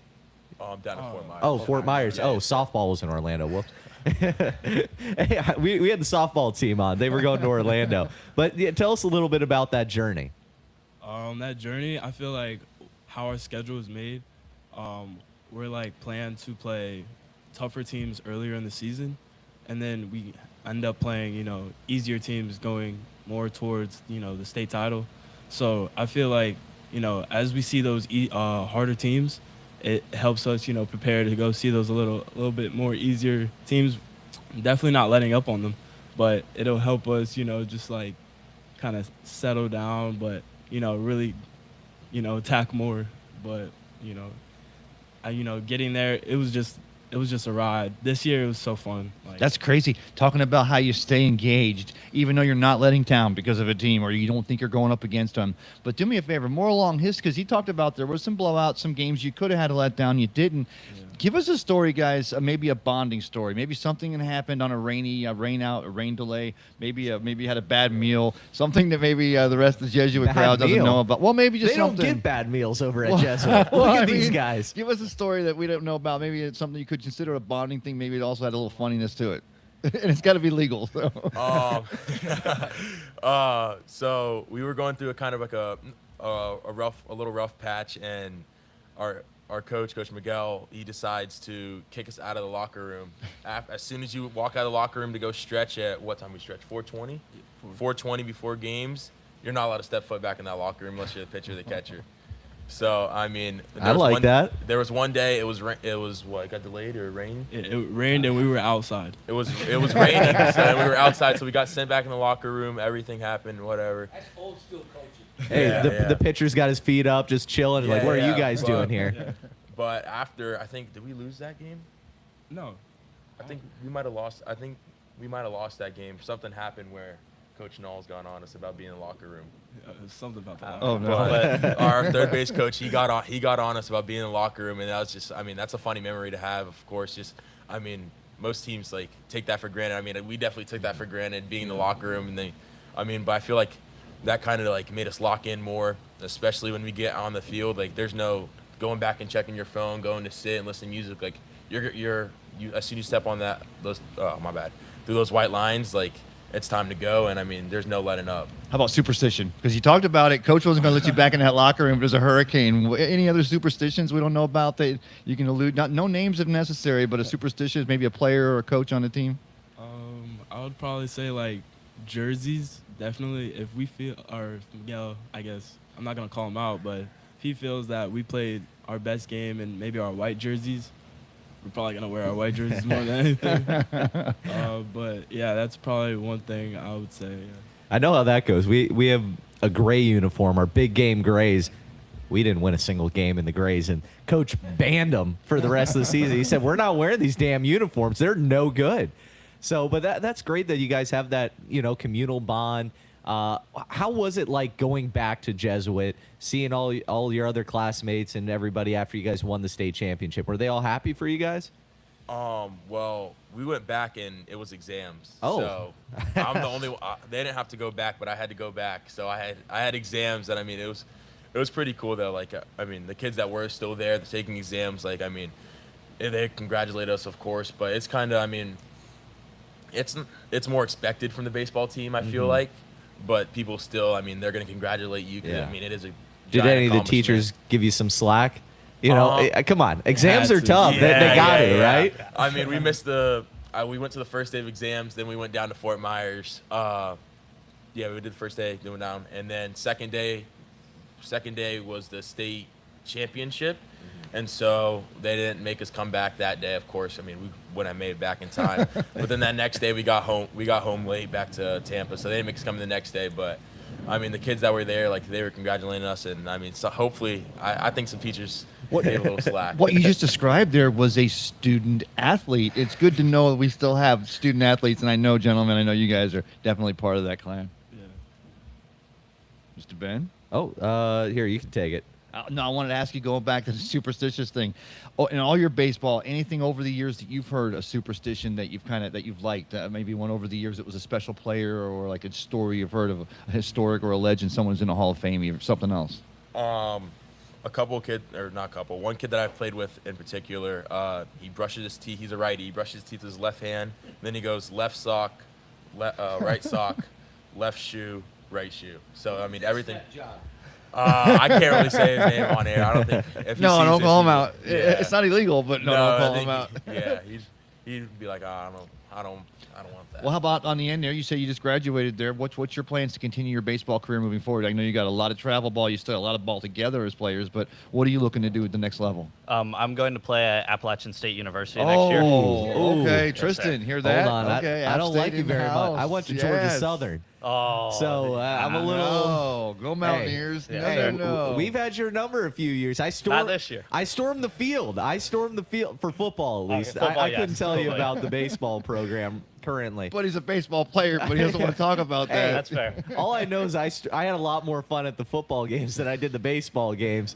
But that's great that you guys are doing that. Can you tell us a little bit more about the state championship itself? Is that a 3-game series like a lot of the other ones? That's just a one and done. Just one game, yeah. So was the pressure kind of elevated for that? I feel like this time around, I feel like the pressure was off as soon as we got there. I feel like as soon as we scored the first run, we knew kind of where the game was going. But definitely, it was more nervous for me, at least. For us, I feel like maybe the semis, because we didn't make it past the semis last year. But this year, as soon as we got past the semis, I feel like we really came together and, knew we were going to win this thing. Mm-hmm. It must have taken everybody to get that done. For sure. A lot of faith in the pitcher, faith in your position players. Well, what is that bond like, especially for a pitcher? I don't know who pitched that game. I'm sorry, forgive me. Brad didn't. Was it you pitching? Caden pitched the Caden pitched semifinals, it. and Okay. then Wilson Anderson and I pitched the championship. Okay. What kind of confidence does that kind of give you, knowing that the guys behind you are going to make every play? Oh, it's the best feeling in the world. When you can trust your defense and know that they're going to make these crazy plays for you, and all you have to do is throw a strike, and you have a good defense behind you. There's really not much more you can ask for, and it just makes the game so much easier. And I think the semifinals game was probably a little more nerve-wracking for us. Like Christian said, we did not make it past semifinals last year, and we knew we were facing a good arm in Rylan McMahon, who's going to Florida. And but I think us beating them earlier in the year pretty badly was big, because it just had our confidence up. And then once we made it to state championship, I feel like we were just where our feet were, and we were able to play pretty well. So I've kind of noticed this at Seminole and a lot of the other schools going around. Baseball's kind of changed a little bit. You guys are a lot more friendly, a lot more interconnected. You know the people that go to your rival school. You know everybody. What is that like? Because to me, that's completely alien. I remember playing, and we did not like the kids from Osceola. I hit more than 9. I hit 2 state records, believe it or not. Amount of batters hit in an inning and amount of batters hit in a single game. It was our senior night. Eckerd College was there to see me. They did not call back. They did not talk to me again after that. But it's a different dynamic now that you guys are so kind of interconnected. Is the competitiveness still there? How does that work? 100%. I always say that we love the people, but we hate the team. So then once you're on the field, it's complete hatred towards them, and you just want to beat them. But like off the field, I'm really good friends with some kids from Tampa Catholic, and so as much as I want to beat them on the field, they're still my good friends off the field. Because, we talk about that because a lot of the experience in high school sports has changed from like my generation, where you played the same place 4 years. You had that kind of group. And what we've seen it when we covered with the Sun Bash tournament in the basketball at the highest level in high schools, and same with you guys and with the baseball, is that so many of these kids from the travel teams and the A-ball are traveling, running around, that it's just great to know that you guys can still lock in and turn it on like that. Like you said, love the game and hate the team. And that gives me confidence, because as much as we're worried about sometimes losing that 4 year together, y'all are making bonds that go even deeper and stronger. So, that's good stuff. Yes, sir. Sorry. Yeah. I love it. got. No, I'm done. I just want to tell you guys, first of all, I know how great of a team you are. I've seen you play, but also it's nice to know, though, because that's part of the experience of you're making friendships. So you have those guys from Tampa Catholic. You guys will be friends. May end up playing at App State together or against someone from there. Congratulations again on App State, man. I come watch you play just because I love going up there. Oh, it's awesome. Hey, I'll be watching you over at Georgia Southern when you play us. I'll make a trip up to he's Statesboro. dropping in mic already. I'll be heckling you. I think we're at Statesboro next year. great. Oh, I will be there. road trip. I might be a little, I'll but be it'll there. I'll good. take care make of sure him. you- Don't You worry. have my permission to completely ignore him. Can I get the debit card for that trip, though, Mike? No, absolutely Because that's not. going to be a heck of a tab. Absolutely not. Well, you know what? I really appreciate you guys coming over. It shows your maturity. You know, no coaches to get you over here. Ben, I'm sure that he's serious about looking you up. So be forewarned. I will drive up. Yeah, he will drive up there. And I guess I got a couple questions regarding the MLB draft is coming up. And is there conversations? Some of the players, Caden, there's conversations there, Ben. Any rumors about some of the potential players or in the area that may be drafted? Yeah, so we're actually fortunate enough that so we have 2 high-level draft prospects in Caden and Wilson, but they're some of the most humble kids I've ever met. So Yeah, I met them and they're very humble. yeah, so they really don't talk about it. So they're kind of just fortunate to be in the position they're in, and they're just, if their name gets called, then they do with that opportunity what they will. But if not, then I know they're going to go dominate the college baseball scene. Absolutely. And you as well. A couple of things I like to do, and said I want you to do a shout out to anybody in your family that's been responsible helping you get to where you're at today, state champions, and going to Jesuit Catholic. Shout out Vlad Nunez, my stepdad, and Emily Nunez. They just got married actually yesterday. Congratulations. Shout out them. They're probably 2 of the most important people in my life, on the field and off the field. Great role models for me and my younger siblings. So yeah. How many siblings do you have? I have 2: a younger brother who's 11 and a younger sister who's 15. I'm sure they look up to you. You're a superb role model for them. Hopefully. Yes. Well, I'm sure you are, young man. And then I have a question. You got a girlfriend? Yes, sir, I do. Well, it must have worked. So it's success. I typically tell guys, wait till you graduate or wait till you get out of college. But in your case, it must have been successful. You want to do a shout out to anybody? Yeah, of course. I would like to shout out my parents, of course, especially Their names? DeLeon and Gary. And I would definitely love to shout out my brothers. My brothers have been, with me the whole time. They've been Older brothers? older brothers, yes. I'm the youngest.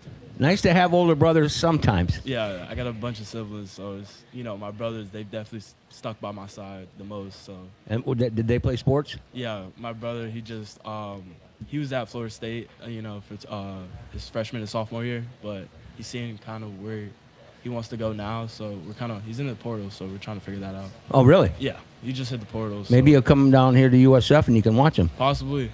Yeah. Oh, let's go. Yeah, I would definitely shout out my brothers. And girlfriend? No. Keeping it real. I'm not going to say what I usually say. Smart man. Ben, how about you? I'd like to shout out my parents. They just the sacrifices they take in to just send me to Jesuit, where my brother went also, and they're always traveling for me. I have Did your 2 brother play baseball? I'm sorry? Did your brother play baseball? He does. He's actually in Illinois right now in the Prospect League in summer ball. Really? Yes, sir. So Right, he well- plays at Florida Southern in Lakeland. Gotcha. Where's he at in Illinois? Danville? Yeah. Yeah. Danville, Illinois. I'm believe it or not, I've been there. Really? I'm from Iowa. Okay. Right next door. Yeah. So I'd like to shout out my parents. They've been very busy, but they're still making it to all my events. They came to the state championship, so it's a blessing to have them. Now, do they have fall baseball or just workouts when you get to Appalachian State? Do you know? Yes, so they actually already sent me my workout program, my conditioning program, and my throwing program. So I've been doing those the past week or so, and then I start throwing next week. So then when I get there, I hit the ground running. I actually report second week of July. So I'll be up there for about half the summer and then into the fall. Well, next year we're going to be switching things up quite a bit. We're going to have a different type of broadcast, and we're going to be reaching out to the youngsters that are successful, and no matter what part of the country they're in.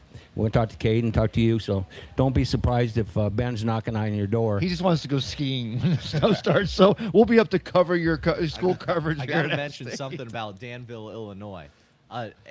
a former Indianapolis Clown of the Negro Leagues. He moved up there. He was from Savannah, Georgia, played baseball and Savannah everything. State. I did play there. And so he moved up there. He created the Three Kings organization. It was a group of former black athletes, and it was all of them going around creating ballparks, basketball courts for the local youth in the area. So Danville's a great place. So shout out to Danville. Had to add that in there. Nice. Only from our resident historian. By the way, our next guest is kind of cool. Drew Irvine, and he pitched for the University of Iowa. I'm from there, and he was in the Pittsburgh Pirate organization. But he just took a job about a month and a half ago with the Banana Ball Clowns, and he's going to be on and share his stories there. You make $100K, and then you can go out and cut your own deals as far as sponsorship. Wouldn't be a bad gig if you couldn't get into the bigs, huh? No, not at all. I mean, Would you take it? if baseball doesn't work out, hopefully, yeah, I would take it. Yeah. Savannah Banana. How about Would that? you take Like, it? I can see Yeah, that probably. smile right Hell there. I yeah. can My definitely little see that. brother Yeah. loves I would definitely Yeah. consider it. I think yeah. anybody would. I mean, young guys, you're making that kind of jack. You're traveling. You're doing what you love. Hey, can I be the heavy umpire? Because I could do a split, but you'll have to help me back up. But let's go. But the bottom line is, you're doing what you enjoy. The thing about it is, I mean, they're playing almost every night, every other night, and you got to develop some entertainment skills, dance, choreography. I think it's pretty cool. So we're going to talk to him about 12:30. Hey guys, I appreciate it. Hey, is Coach still an over-the-top Cincinnati Reds fan? He is. Yeah, yes, It's sir. sad, Yes, isn't sir. it? Just sad. And, In fact, when you guys came down 2 years ago, we were out back. He didn't show up. You know why? He's at a Reds game. He's at a Reds game in Atlanta, and I just gave him so much grief. I said, "Reds game more important than coming down to Ferg's with your boys. We could have put it on a TV for you." But he's done a superb job. Great guy. Don't let Ben off the hook either. You're the tiebreaker. We didn't get to your boyfriend or girlfriend or no girlfriend. I do have a girlfriend. I already knew wait. that answer. I didn't ask that in front of everybody the last time. Oh, you did know the answer. Look, he was being nice. Yeah, what'd she think about you going to Appalachian State? She's pretty supportive of it. Yeah. There you go.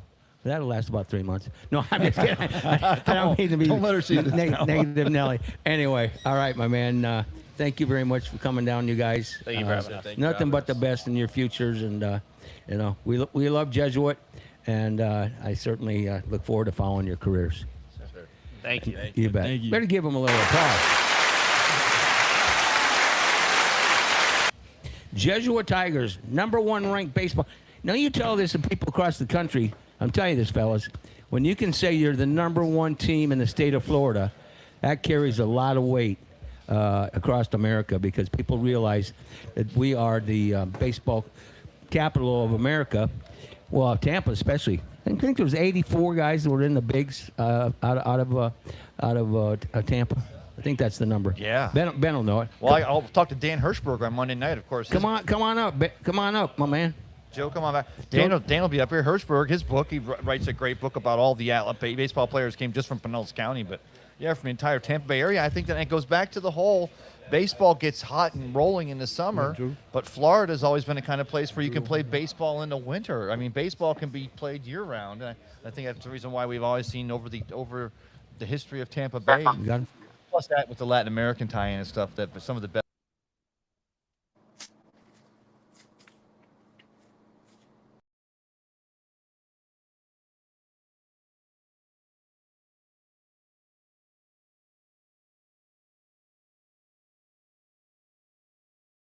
I'll go up to Georgia Southern. We'll go to Nats Landing. We'll go to Del You ever Sur. seen the movie Old School? Yeah. Oh, yeah. Streaking Frank the the quad. Tank. This will be him. Streaking the quad. This will be him. Hey, All right. we'll get a case of alt. All right, let's have some fun. Let's have some fun now. A little Coca-Cola conversation with Banana Ball Clowns pitcher and former University of Iowa Hawkeye, and that's Drew Irvine.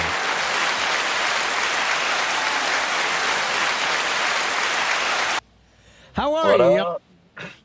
Oh, I'm doing amazing. How are you guys?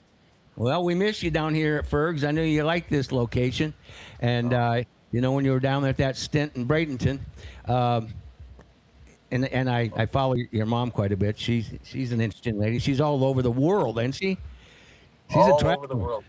She's actually She's a here right now. traveler, I man. had a Dunkin' Donuts appearance this morning, and the whole family came and supported. So she got a ton of pictures. Got my little face on a donut today, which was cool. So it's cool to have the Where were- fam there for that.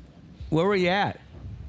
Little Dunkin' Donuts. We partner with the Bananas. We are partners with Dunkin' Donuts, so we all have to do an appearance once a year. And so like a tiny little Dunkin' Donuts right in Savannah. They had 4 of us banana ball players in there. Oh, Gave I us know our that own one. donuts, face on there. It was cool. It was really cool. Well, Ben Botham, I'll introduce Oh, you. Ben was sponsored by them, Ben weren't you? Botham was a pitcher. I was not allowed to be. He was a pitcher at Savannah State. Say hello to Drew. Hey, Drew. Yeah, I played over at Savannah State. I actually played with one of your teammates, Malachi Mitchell. If you Flash the Kid, if you will, The is GOAT. his moniker. Yeah, I played with him. Played with him for quite a while. So make sure to tell him I said hey. Hopefully he's doing Dan well. Botham, the submariner. Yeah, I was a submarine pitcher. That's awesome. Yeah, Malachi's absolutely killing it. He's like I'd say he's the face of the clowns for us. So he was a banana, like an OG banana. And then this last year, we actually were fortunate enough to get him. He's awesome. I remember when they were coming around, and it was before you guys really started the whole world tour and expanding like you did. They were coming to us. They're like, "Hey, do you guys want to play for the Bananas?" And I looked at them and was like, "What the heck are you talking about?" What was this? I was like, "I'm playing baseball." And now look at you guys. You guys are killing it. And Look at that hat. I want one of those hats. Look at that. Oh, Yeah, wow. I love it. Clowns. And I love the throwback to the Clowns. I'm a historian, and I love the story of the Indianapolis Clowns, a former Negro League team that actually lasted longer than any other Negro League team. They went all the way into the early 80s, still barnstorming around the country.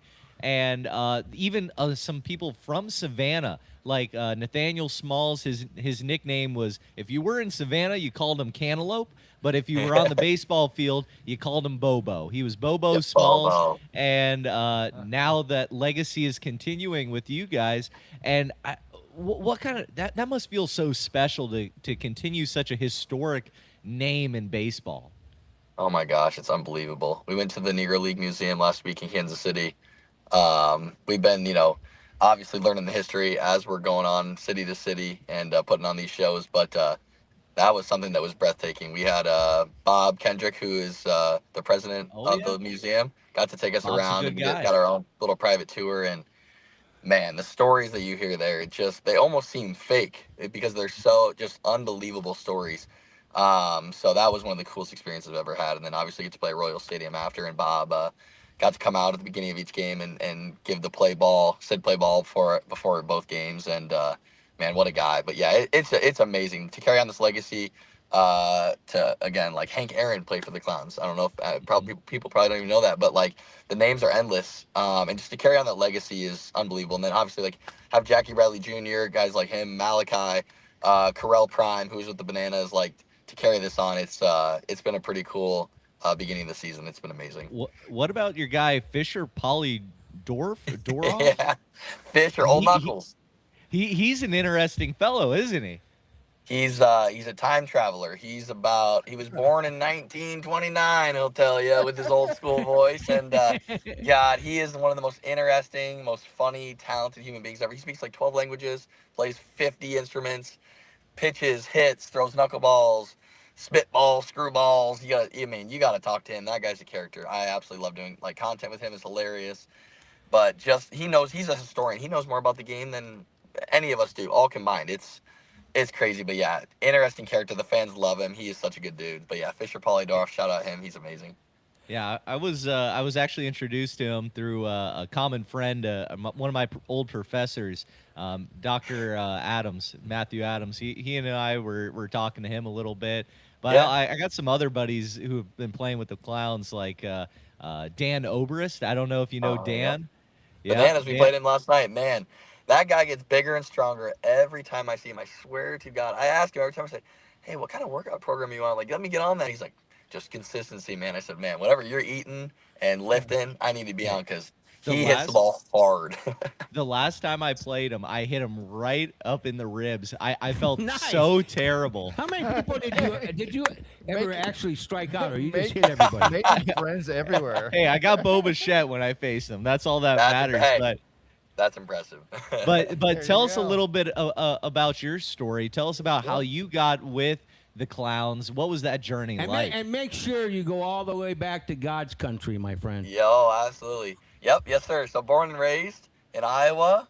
Grew up a diehard Hawkeye fan. Went to Waukee High School, pitched there. Actually didn't start pitching until my sophomore year. Thought I was going to be a shortstop, switch hitting shortstop. Didn't pan out. Too scrawny, couldn't hit.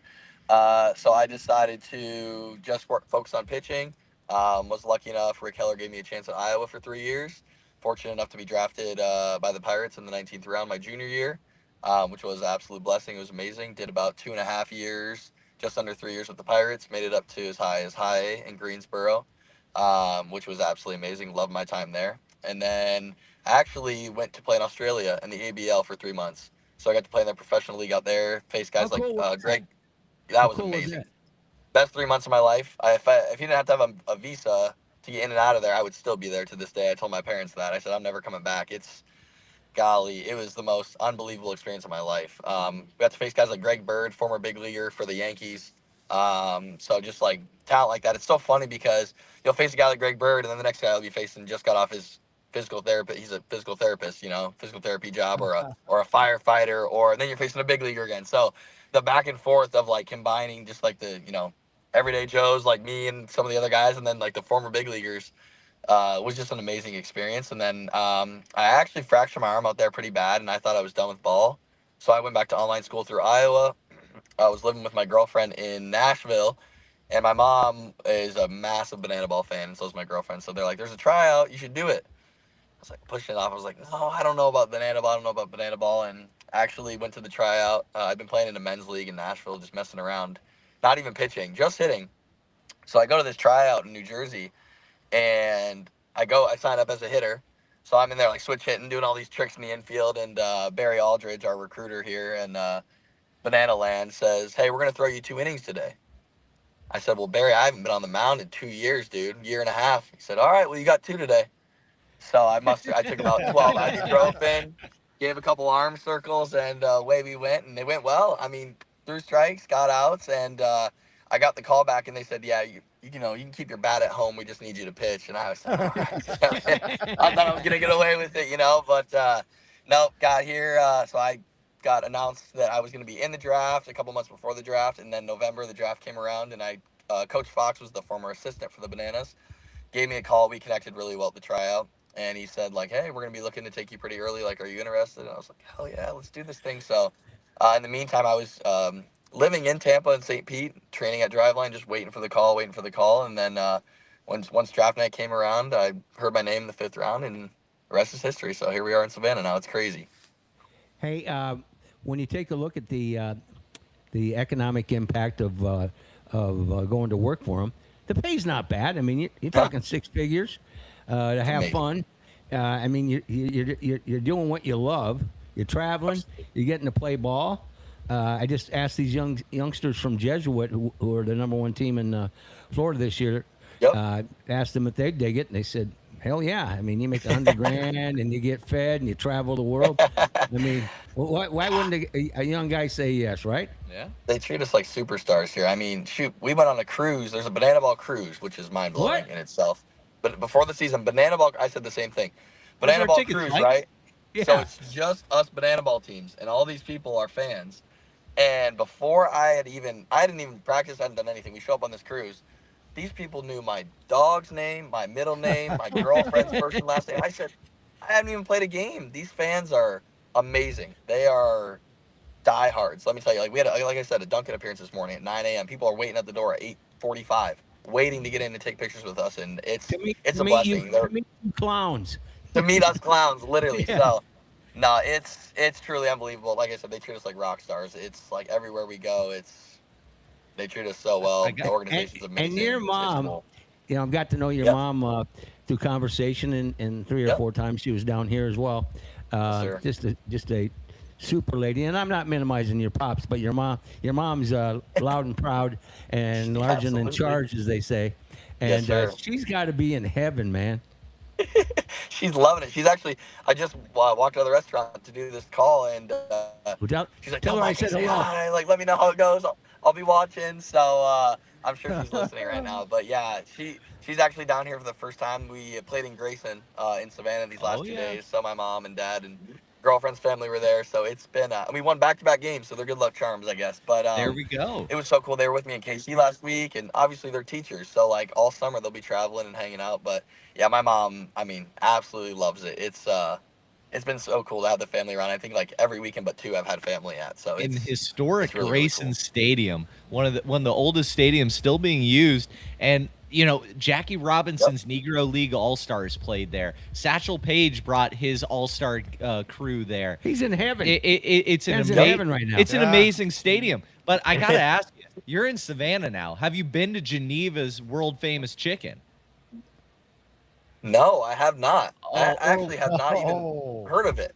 Dude, And it's that's right that's down. probably not good. It's right down the road, right down the road from Grayson Stadium. You go right up. What is that main road with all the oak trees? I always forget it. Whatever it is. Yeah, Victory's you over go there? you go up Victory like you're heading towards Tybee Island, and you make a right before the Chick-fil-A that's right there, and it's in that little plaza Okay, with the old that's movie right by my theater house. and everything. Yeah. Oh, I that used to live hookup. right over there. I lived in Okay. Thunderbolt. I know what lived you're in talking about. I Yeah. Hey, Drew. know what you're talking about. Sponsor. Drew, I know you like to have a coldie now and then, but you might want to talk to Ben here on some of the little hideaways in Savannah, because I guarantee you he probably knows every watering hole in that town. I can't wait. We'll have certainly to do. exchange numbers and I tore love it up Yeah. there, and I'm sure Malachi could fill you in on a few of those Yep. as well. Oh, I can't wait to talk to him. I can't Can I- wait. This is gonna be Can I ask a good. question, Drew?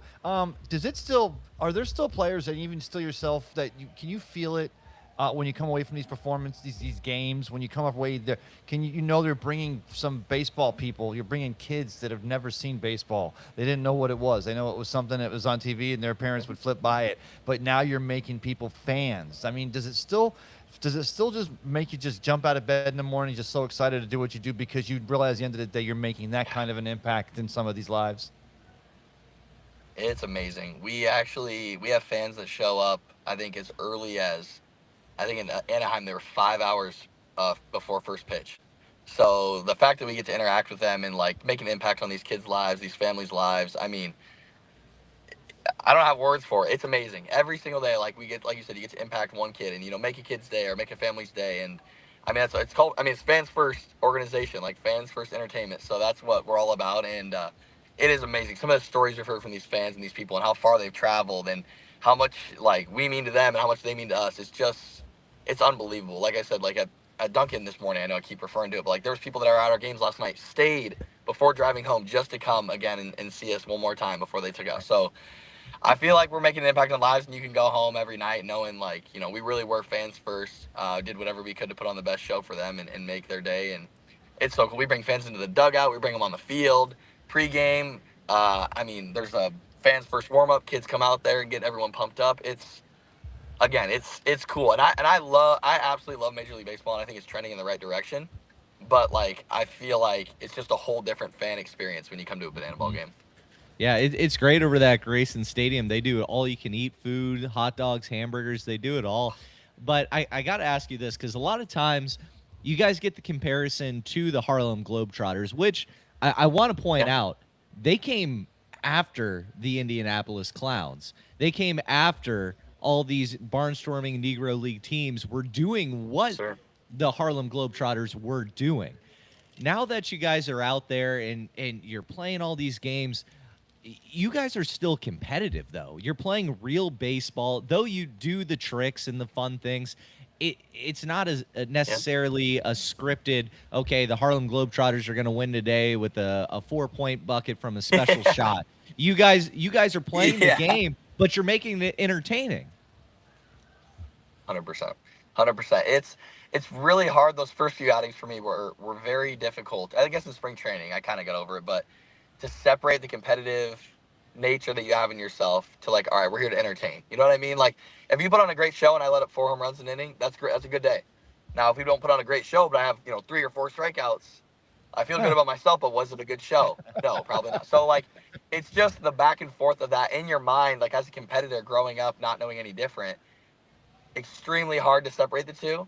And that's where I just talk to guys like Malachi and a lot of these guys that have been here for years on years. And it's like, how do you separate these two? So just learning from them has really helped me a ton, but it's difficult. I'm going to tell you right now, you want to kick some butt out there, but it's not always best for the show to, show too much emotion or get, after, like you let up a home run. Great.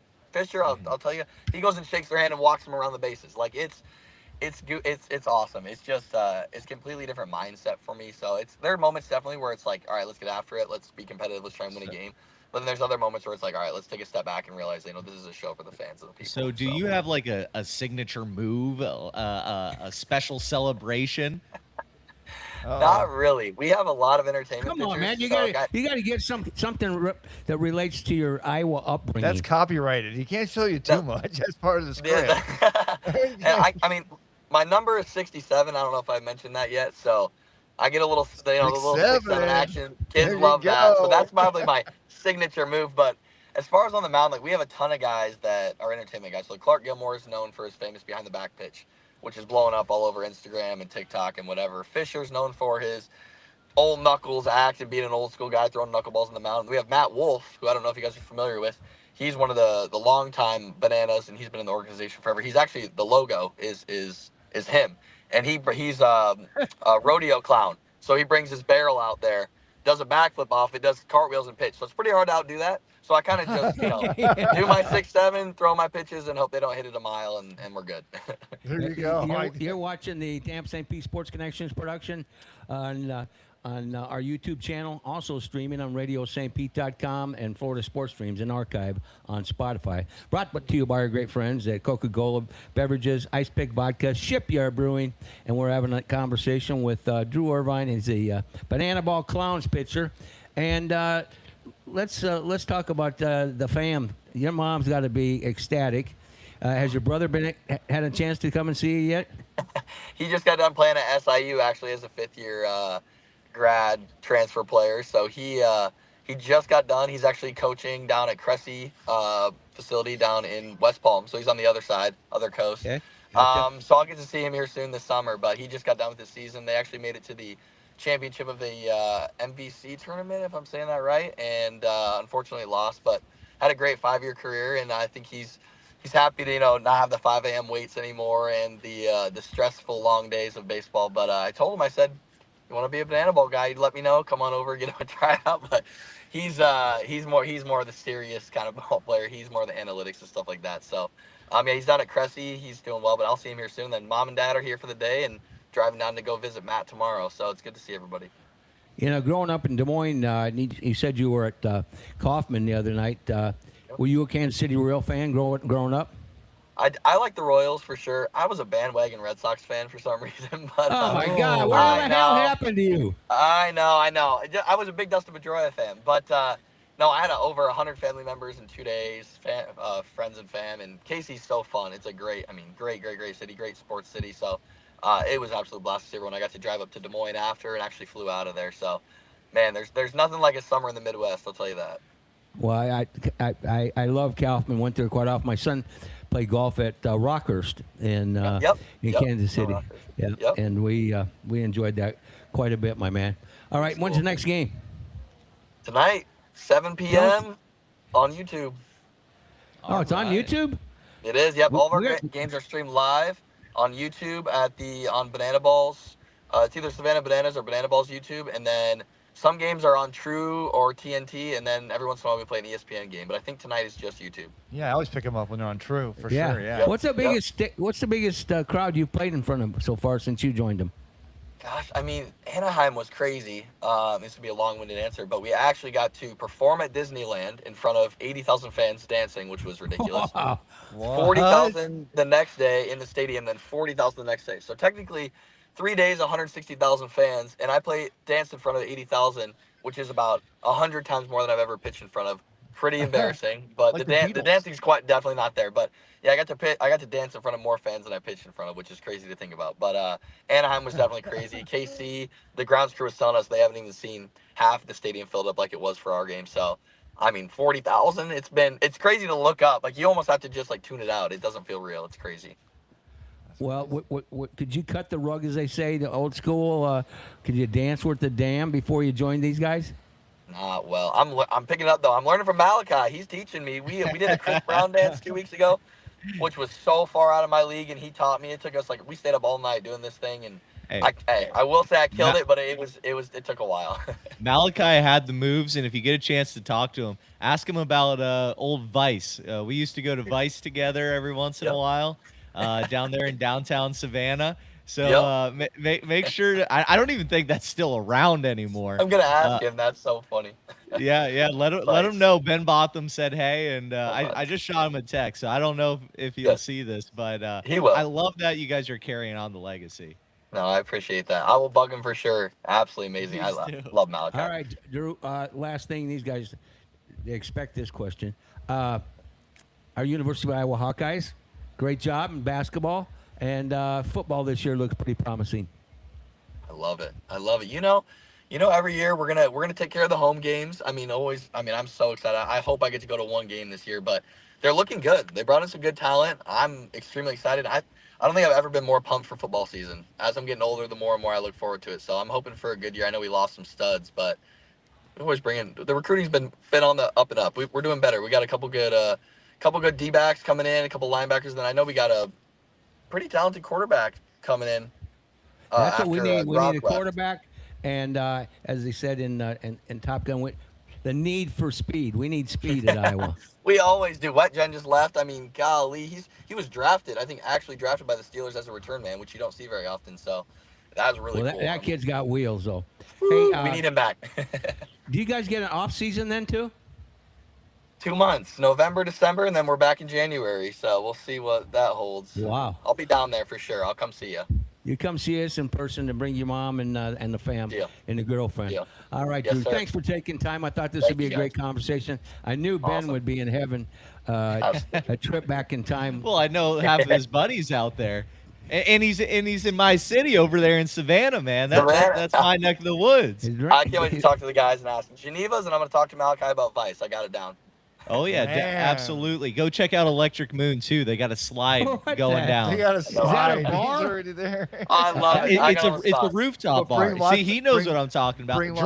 Drinks are expensive. Bring singles. Yeah, lots of singles. Yes. It sounded like a strip joint, didn't it? Right. It ain't a strip joint. All right, Awesome, Drew. guys. Thanks very much, Thank you my all man. so much. Have Appreciate fun it. You guys tonight. take care. Thank you. All Bye-bye. right. That was a great conversation, and Man. I knew you'd enjoy that. Oh, absolutely. I mean, he knows half the guys I played with. Didn't you go when it was over at Ray J? No, I went to one like in 2021 at Steinbrenner, Okay. back when they were just getting started. Was They it were packed? definitely- I mean, it was Steinbrenner, so yes. Well, I was hoping it would be. Well, it's but I think they played it. I think they played they over did. at Ray J. Yeah, because that series was supposed to be at the Trop. They were supposed to play games at the Trop instead. Obviously, they couldn't with the roof, and then they moved it to Raymond James. Oh, you mean Steinbrenner was packed for the bananas? I'm like, they weren't packed for the Rays at all last season. I just wanted to make No, they were sure. not. Well, it's crazy to see that using the name and the moniker the Clowns, and them being able to go to like Disney World and have 40,000 That's people awesome. seeing them. That's unbelievable. It's a callback to when I talk about Nate Bobo Smalls. He played. And they went, I want to say it was the White Sox Stadium. They went up there, and it was a sold-out crowd. Some like 30,000 people showed up. And he said people were coming onto the field and examining his hand because he used to be able to throw 4 baseballs from one hand to 4 separate catchers, all for strikes. Oh, my God. And so for them to be able to carry on that tradition, that legacy, the name, the history. And they're in the museum. They're in the Yeah, they museum went and last saw week. Bob Kendrick. Right. Bob Kendrick's an amazing guy. I've interacted with him a few times throughout my research, and it's amazing that they're paying homage to the legacy of that team. And I couldn't think of a greater bunch of people to carry on that name than the Banana Ball, world. So is there one? There's one Clowns team, right? Yeah, there's the Clowns, there's the Party Animals, the Making Bacon, the Savannah Bananas, and I think there's quite a few others. So there's like six. There's like a fireman team or something. Oh yeah, that's what I saw in Yeah. 60 Minutes. Yeah, it's like I a didn't- whole league now. They I actually couldn't do do the that. They wear playoffs, cutoffs. They got standings. It's like a whole. Oh really? It's a whole ordeal now. I didn't get an opportunity to ask him if he's actually got to meet the founder, who was a brilliant man. Oh, he's one heck of a guy, Mike. He walks around the whole city wearing a yellow tuxedo, a yellow top hat. Everywhere he goes. Everywhere he goes. I saw him in Whole Foods, and I was like, "Hey, Buster, how you doing?" And he's like, "Oh, hey, just kind of chit-chatting it up." Buster. Yeah. Hey, Buster. I don't know. What else am I gonna call the guy? Hey, Mayor, how you doing? Like Banana Man. he is the Buster. Banana Man. Hey, Buster. I mean, you're wearing Why- bright why yellow. don't What you- else am I supposed Why don't to you say? go back Right. about 80 years? Hey, Buster 80. Brown. Or 180. We're going back to. I already was there. Hey, that was a nice, cordial conversation between you and Alex Reba today.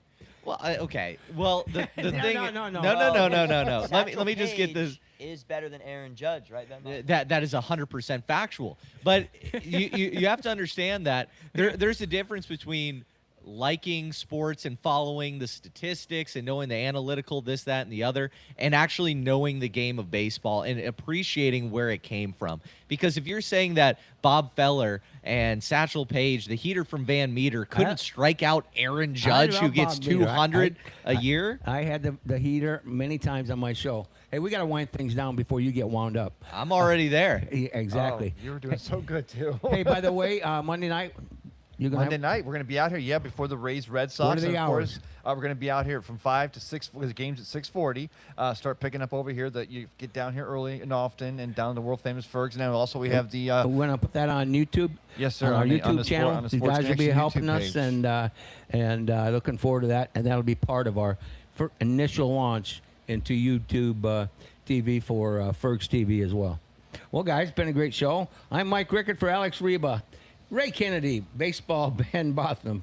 He was wound up today. Christian Sanchez, Wyatt Ross, the Jesuit Tiger guys. I was impressed with them coming down without a coach and just sharing some of their inside information for us. Of course, Tristan and Aiden in the house, and Adam Fernandez, our director of video streaming. Joe Bedoro, RadioSt.Pete.com.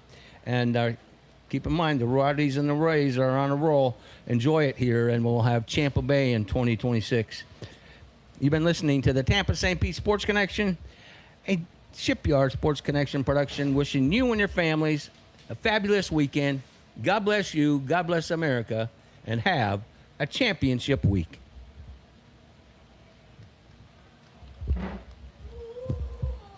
Let's go.